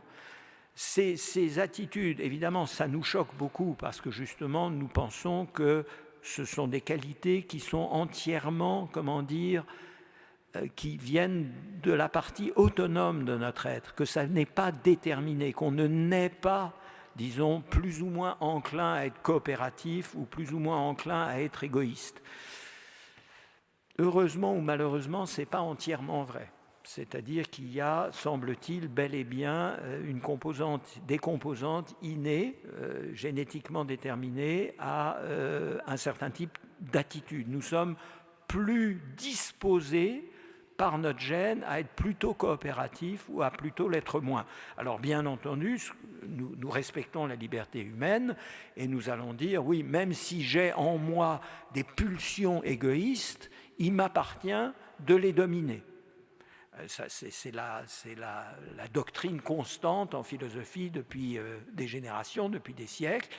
La nature est quelque chose qui se surmonte, si elle doit être surmontée. Donc nos tendances égoïstes peuvent être surmontées par un effort moral, un effort de réflexion, un effort d'auto-éducation. Oui, mais cet effort est plus facile à faire par certains, probablement, parce qu'ils ont une prédisposition, disons, altruiste et coopérative, et plus difficile à faire pour d'autres. Donc, si on facilitait, si on rendait les choses plus faciles à l'humanité, si donc on arrivait à un état dans lequel il n'y a plus vraiment, il n'y a que des gentils, pour le dire de manière un peu primitive, il n'y a que des doux, des coopératifs, des gens qui aiment bien aider, venir au secours du prochain, qui ne pensent pas tout de suite à leur intérêt personnel, évidemment l'humanité serait meilleure. L'état général de l'humanité serait meilleur. Enfin, on peut le contester, mais on peut l'imaginer. Et donc le transhumaniste est quelqu'un qui dira peut-être, selon, n'est-ce pas, sa position précise, peut-être que le jour où on pourra intervenir sur le pool génique de l'humanité de manière à rendre les hommes en moyenne plus coopératifs, eh bien il faudra le faire. Pourquoi ? Parce que ça nous laissera notre humanité pleine et entière et en même temps, ça mettra l'humanité dans une situation meilleure, où il y aura moins de guerres, moins de tortures, moins d'oppression, moins d'horreurs diverses. Voilà. Alors, pour ce qui est des perspectives immédiates, elles sont nulles. Il n'y a aucune perspective, on n'en sait pas assez, que ce soit pour le sens moral, mais que ce soit pour toutes les grandes caractéristiques de l'humanité, on n'en sait absolument pas assez, et personne n'a la moindre idée de comment intervenir et personne ne veut le faire, sauf peut-être un certain nombre d'illuminés de Silicon Valley. Mais donc, il n'y a aucune perspective immédiate, mais ça ne veut pas dire qu'il ne faut pas commencer à y réfléchir dès à présent, parce qu'un certain nombre de connaissances et de moyens seront peut-être disponibles, pas de mon vivant, je dirais heureusement, parce que je ne voudrais pas prendre des décisions moi-même, mais de votre vivant, oui, c'est tout à fait possible.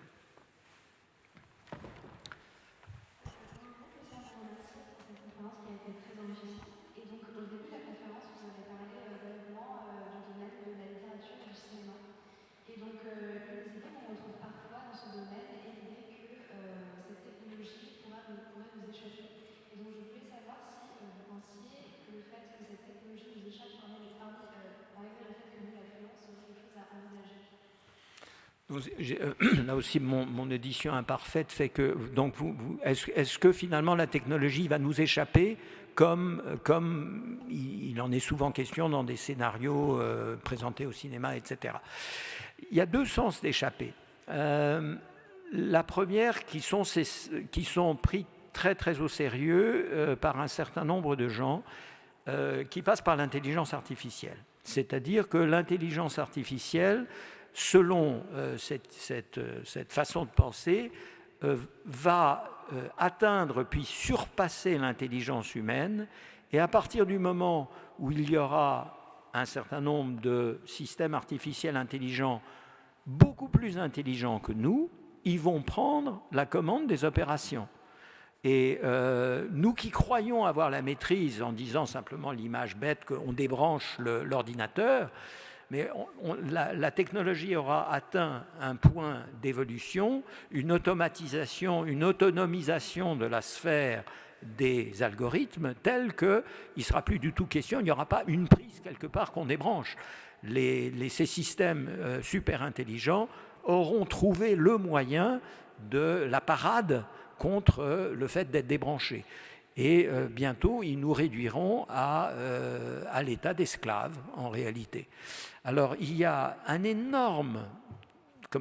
énorme discussion comportant des revues spécialisées, des centaines d'articles publiés tous les jours, etc., sur cette question des super-intelligences et comment, puisque les super-intelligences n'existent pas encore, selon cette façon de penser, mais elles finiront par le faire, puisque ça progresse chaque année, les systèmes artificiels intelligents sont plus intelligents que ceux de l'année précédente. Donc, par une sorte d'extrapolation, ils imaginent, ils ont tort. Mais il faudra que vous lisiez mon livre quand il sortira pour comprendre pourquoi ils ont tort. Mais eux pensent qu'ils ont raison, bien sûr, et donc ils pensent que forcément, à un moment, la courbe, en quelque sorte, de progression de l'intelligence artificielle va dépasser le seuil de l'intelligence humaine. Alors, tant qu'on n'en est pas là, qu'est-ce qu'il faut faire selon ces personnes? Il faut s'assurer que les valeurs des systèmes intelligents, puisque c'est des systèmes qui sont de plus en plus intelligents, donc ils sont autonomes, ils commencent à avoir une conscience, etc., donc ils ont des valeurs, et bien, que ces valeurs soient alignées sur les nôtres. C'est le problème qui s'appelle officiellement le problème de l'alignement des valeurs. Alors, ce que j'en pense, c'est que tout ça, c'est une vue de l'esprit. Je ne pense pas que les intelligences... D'abord, je ne pense pas qu'on ait du tout les moyens pour l'instant, on ne s'en approche pas du tout, de créer des super intelligences artificielles, on en est très loin. Deuxièmement, je pense que tout le montage conceptuel, tout ce que je viens de vous dire à l'instant, je ne vois pas du tout comment ça pourrait être réalisé. Donc je ne suis pas trop inquiet, si vous voulez, sur ce problème de l'alignement des valeurs et d'intelligence artificielle qui prendrait en quelque sorte la direction des opérations. En revanche, il y a tout à fait un problème de contrôle, effectivement, de ces technologies, mais pas parce qu'elles sont autonomes et donc, animées en quelque sorte d'intentions humanicides, des robots qui se retournent contre leurs créateurs, etc. Non, ce qui risque de nous échapper, mais gravement, et le risque est réel, c'est que ces technologies qui sont en réalité mêlées dans des organismes hybrides qui comportent des êtres humains, des organisations humaines, des dispositions humaines et d'autre part des technologies, qu'elles soient plutôt génétiques, qu'elles soient plutôt informatiques, Cet ensemble-là, qui est composé d'êtres humains, de dispositions, d'institutions, d'habitudes, de commandes, etc., et d'outils technologiques avancés, ça pourrait effectivement, en un certain sens, échapper à notre contrôle. Et là, je crois qu'il y a une réflexion à mener tout à fait pour voir comment on peut, en quelque sorte, organiser ce développement technologique et son déploiement dans toutes les dimensions de la société de manière à éviter cette perte de contrôle. Cette perte de contrôle ne serait pas totale. Un certain nombre de gens peuvent intervenir dans ce système, mais il pourrait y avoir une perte de contrôle au niveau, disons, de la conscience humaine universelle ou au niveau, si vous voulez, de la démocratie. Bonjour monsieur, merci beaucoup pour cette conférence. Donc vous avez soulevé un problème que j'ai trouvé particulièrement intéressant, c'est-à-dire celui que par exemple dans les communautés de gens qui peuvent recourir à des technologies pour pallier certains handicaps comme la surdité, il y a une certaine ségrégation qui s'opère. Et du coup je voulais vous demander, les bénéficiaires de ces technologies, ils sont sélectionnés sur quels critères? Est-ce qu'ils sont sélectionnés uniquement sur un critère économique? Est-ce qu'il y a un marché en fait par exemple des implants cochléaires? Ou est-ce qu'il y a déjà un souci de démocratiser ces technologies? Merci. Alors, merci, c'est une très bonne question, je vous en remercie beaucoup. À vrai dire, je ne sais pas très bien comment y répondre. Alors, je crois que ça dépend évidemment des pays, hein, parce que par exemple l'implant cochléaire est ou non remboursé par les systèmes nationaux de protection de la santé. Alors ils le sont certainement en France, ils le sont certainement en Angleterre, est-ce qu'ils le sont aux États-Unis? Je n'en sais rien, donc il faudrait regarder au cas par cas. Je pense que pour un certain nombre d'affections, je crois qu'ensemble dans les pays démocratiques, je pense que ça se fait de manière à peu près correcte et égalitaire. En revanche, je peux vous mentionner un exemple, justement, où ce n'est pas du tout le cas. Il y a des maladies extrêmement rares, tellement rares qu'il n'y a que un tout petit nombre de personnes qui souffrent de ces maladies. Des maladies génétiques, j'entends, maladies génétiques. Dans un cas qui existe, alors il en existe peut-être plusieurs, mais il y en a un qui existe, qui a été attesté, les parents extrêmement fortunés du malheureux enfant atteint de cette maladie génétique grave ont tout simplement subventionné un laboratoire de recherche pour, premièrement, préciser la composante génétique de la maladie, l'origine génétique précise de la maladie, et deuxièmement, mettre au point une thérapie génique adaptée à cette maladie rarissime. Le coût de cette opération se chiffre en dizaines de millions de dollars, mais il se trouve que les parents avaient les dizaines de millions de dollars nécessaires. Et la grande question qui se pose, est-ce que cette thérapie appartient aux gens qui l'ont financée, ou est-ce qu'elle doit être mise à la disposition du public? Et comment? Parce qu'il y a d'autres, cette maladie a beau être rare, on peut imaginer qu'il y ait de par le monde quelques centaines d'enfants dont les parents n'auront pas les dizaines de millions nécessaires, et en plus, une fois que la thérapie est mise au point, autant qu'elle serve à tout le monde. Alors, je ne sais pas très bien comment ce problème a évolué, mais vous posez, c'est un cas extrême du problème que vous soulevez, tout à fait. Bonjour monsieur. Tout d'abord, je tenais à vous remercier pour cette conférence qui nous invite réellement à réfléchir sur nos sociétés contemporaines. Je me demandais si le transhumanisme avait un idéal vers lequel tendre. Est-ce qu'on envisageait un avenir ou un monde avec un monde utopique, ou un avenir dans un rapport de lutte entre l'homme augmenté de demain et les hommes que nous sommes aujourd'hui? Merci beaucoup. Merci. Alors, je ne suis pas un spécialiste du transhumanisme dont il existe des tas de variétés, mais je peux quand même répondre à cette question-là. C'est assez simple. Non, les transhumanistes, ils pensent au salut de l'humanité dans son ensemble. Et le problème, évidemment, est comment on arrive à cette situation dans laquelle l'humanité sera entièrement transformée pour le meilleur, n'est-ce pas, plus proche de son accomplissement, d'une harmonie générale, d'une créativité, une société où il y aurait peu de conflits ou pas de conflits, une société dans laquelle il y aurait beaucoup moins de travail, le travail ne serait pas ennuyeux, il serait réparti équitablement, etc. Donc c'est vers ce genre de société idéale qu'ils tendent, et ils pensent qu'il faut y mettre les moyens, ça ne va pas se faire tout seul, il faut un travail en quelque sorte, le travail pour passer à cet état supérieur de l'humanité.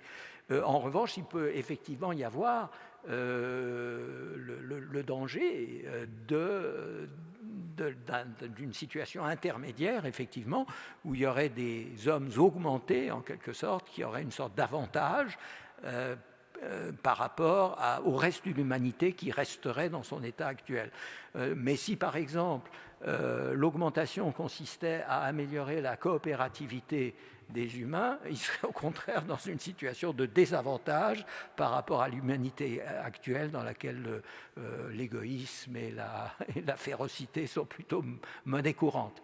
Mais pour répondre de manière plus précise, il faudrait que je sache. Mais clairement, le transhumanisme vise une transformation complète de l'humanité.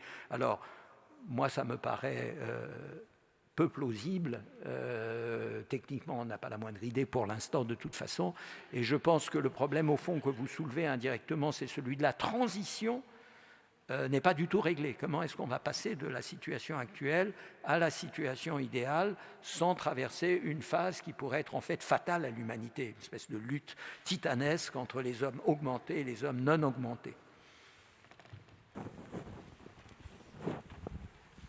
Alors tout d'abord, enchanté monsieur, et merci beaucoup pour cette conférence qui fut somme toute fort enrichissante.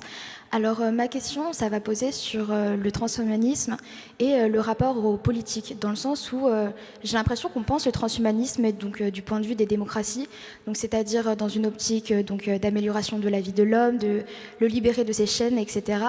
Mais si on si on regarde de l'autre côté de la lorgnette et si on se mais du point de vue de régimes autoritaires, donc comme la Chine ou la Corée du Nord, on peut aussi penser que le transhumanisme et toutes ces innovations technologiques, elles peuvent porter à une sorte d'uniformisation de la société. Avec, par exemple, en Chine, on le voit déjà, c'est pas une dystopie, il y a déjà des systèmes de surveillance.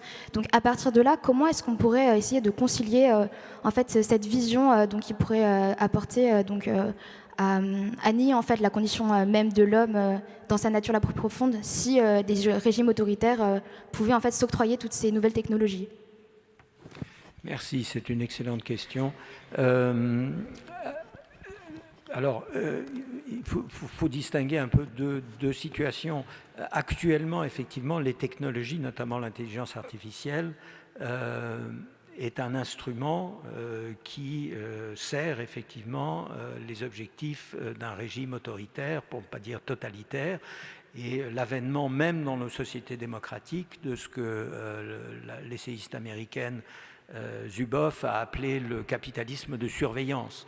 Donc même ici, même aux États-Unis, ce sont encore des régimes démocratiques, Dieu merci, n'empêche que les outils de surveillance généralisée, pour des raisons à la fois commerciales, économiques, mercantiles, mais pour des raisons aussi de contrôle des populations, contrôles qui peuvent se justifier pour toutes sortes de raisons, mais qui donnent effectivement au système répressif, de surveillance répressif de nos pays, de nos démocraties, des outils redoutables qui à tout moment peuvent être, qui sont peut-être tenus encore en laisse à peu près par un système de compensation et de respect des normes démocratiques, mais qui peuvent glisser plus ou moins brutalement vers des systèmes autoritaires.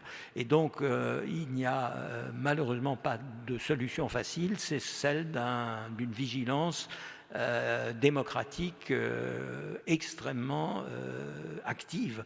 Le seul moyen, c'est effectivement que c'est pour ça qu'il est tellement important que les citoyens, et pas simplement les spécialistes et les experts, soient au courant des enjeux et des capacités technologiques, mais qu'ils soient aussi en mesure d'intervenir par les canaux démocratiques habituels. Et si les canaux démocratiques habituels ne suffisent pas, de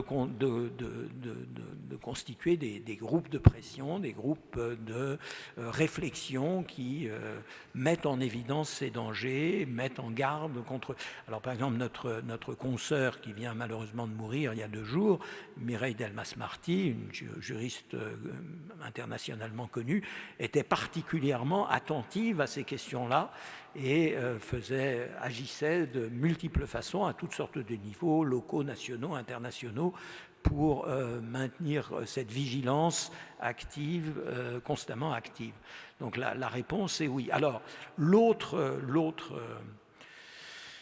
à l'extrême, on pourrait effectivement imaginer des sociétés orwelliennes ou autres dans lesquelles effectivement le totalitarisme a complètement gagné la partie. Désormais, la société est entièrement soumise à une caste dirigeante et à la disposition de cette caste dirigeante sont des instruments de surveillance tellement perfectionnés qu'il devient impossible en quelque sorte à y échapper. Donc ça, ce sont les scénarios classiques de la science-fiction, de la politique fiction que vous connaissez très bien.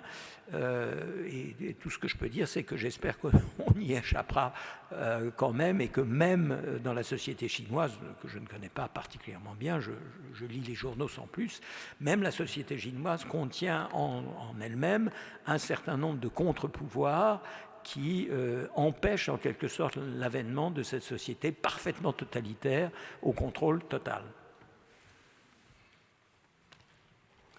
De même, merci beaucoup pour cette conférence intéressante. Vous avez soulevé énormément de risques et d'enjeux lorsque vous avez évolué dans vos problématiques.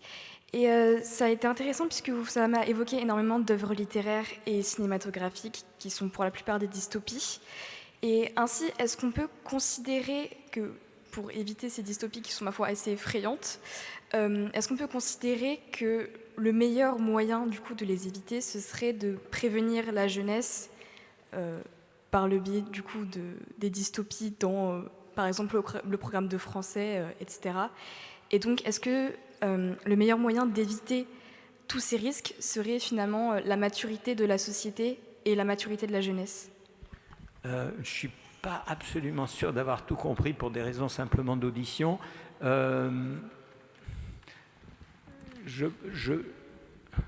me semble que...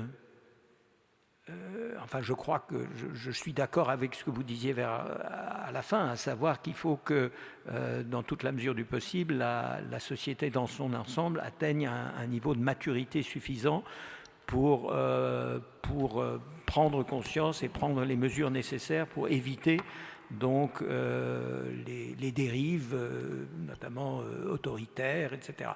Alors, comment dire, les bons jours, je suis pessimiste, les mauvais jours, je suis optimiste, ou l'inverse. À certains moments, je cède en quelque sorte au pessimisme, et j'ai l'impression que nous vivons une époque d'abrutissement généralisé, perfectionné par les réseaux sociaux, par le streaming, par la disponibilité à tout moment de tout, etc. C'était l'infobésité, les fake news, etc. Que le désordre, le chaos est devenu tel qu'il est impossible de se ressaisir. Ça, c'est les jours où je suis pessimiste.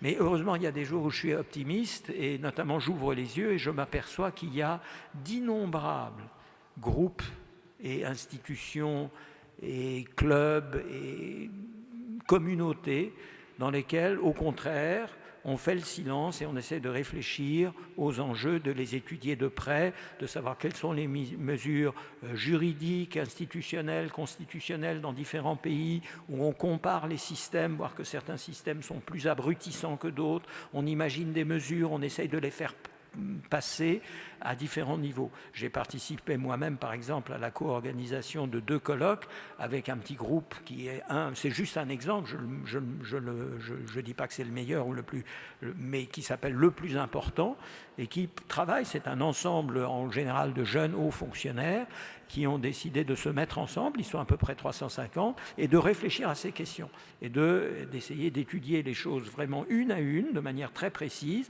à dire là on peut et il faut instituer des mesures juridiques, modifier les systèmes économiques, modifier le système juridique, etc., pour éviter justement des dérives ou même pour revenir sur un certain nombre de dérives. Et de même aux États-Unis, comme vous savez, il y a des mouvements de résistance à Facebook, par exemple, extrêmement vigoureux et qui vont effectivement modifier les choses. Et de même en Europe, comme vous savez, il y a non seulement la RGPD, mais il y a aussi en ce moment la discussion du Digital Marketing Act, le DMA, et le Digital Service Act, le DSA, qui sont là précisément pour limiter les abus et revenir sur une situation complètement anarchique de Far West, où la loi du plus fort est ce qui prévaut, de manière à restituer une certaine salubrité, en quelque sorte, sur le marché des objets, et des marchandises et des services. Donc, les jours où je suis optimiste, j'ai l'impression que tous ces efforts, à différents niveaux, à différentes échelles, vont nous permettre de reprendre en quelque sorte la maîtrise démocratique et éthique, d'ailleurs, de la situation actuelle.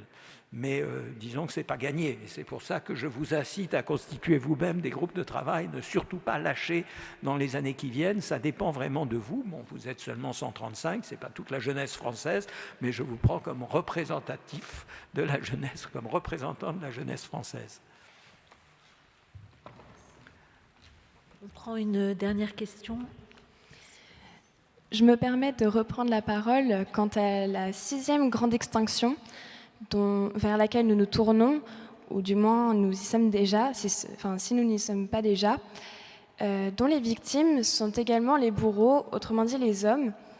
Pensez-vous que l'évolution humaine peut contrer ou du moins ralentir cette grande extinction, ou au contraire l'accélérer en cas de guerre si nous usons de soldats augmentés dont vous avez parlé, sachant que les guerres d'aujourd'hui sont déjà des guerres d'anéantissement?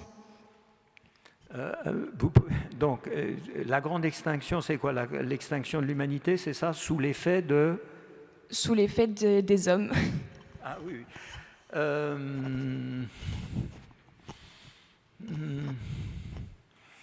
Alors, personnellement, d'abord, bien sûr, comme vous savez, l'arme nucléaire nous fait peser sur nous, suspend au-dessus de nos têtes une épée de Damoclès depuis très longtemps, n'est-ce pas, depuis 70 ans. Et l'épée n'est toujours pas tombée. Donc apparemment, il y a quelque chose dans le système humain, dans son ensemble, qui nous empêche en quelque sorte de commettre un suicide. Une deuxième considération est qu'il y a eu des études assez précises sur la possibilité d'une fin du monde. Par exemple, changement climatique, guerre nucléaire totale et un certain nombre d'autres catastrophes, par exemple de type sécheresse, de type envahissement par des parasites, par des algues. Bon, il y a un certain nombre de scénarios, là je ne les ai pas tous en tête. L'humanité ne disparaîtra pas dans chacun de ces scénarios. Elle va simplement être oui, très très sérieusement affectée, à la fois quantitativement et qualitativement, mais elle ne sera pas éliminée. Donc je garde, moi, personnellement, un certain optimisme qui est renforcé régulièrement par mon secrétaire perpétuel, Jean-Robert Pitt, qui est un grand optimiste, qui pense que l'humanité aura toujours, en quelque sorte, les moyens d'écarter les pires des menaces qui pèsent actuellement sur lui. Alors, je suis par moments un peu moins optimiste que lui, mais je pense quand même, je partage avec lui l'idée que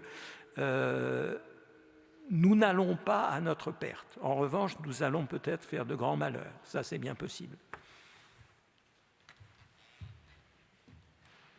Sur cette parole assez sombre, sur ce mot de malheur, peut-être renvoyer à Pic de la Mirandole, à une parole d'un grand humaniste sur l'affranchissement de l'homme, peut-être la contempler. Je ne sais pas, Daniel, je vous donne un autre mot pour terminer, qui ne soit pas ce dernier mot un peu fatidique.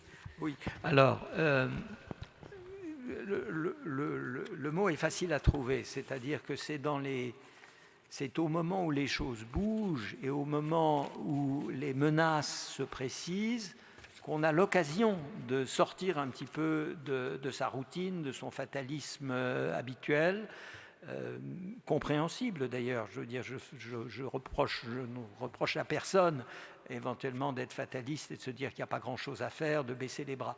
Mais on ne doit pas baisser les bras et on peut ne pas les baisser parce qu'on est sollicité justement par la nouveauté, par l'incertitude, par le moment.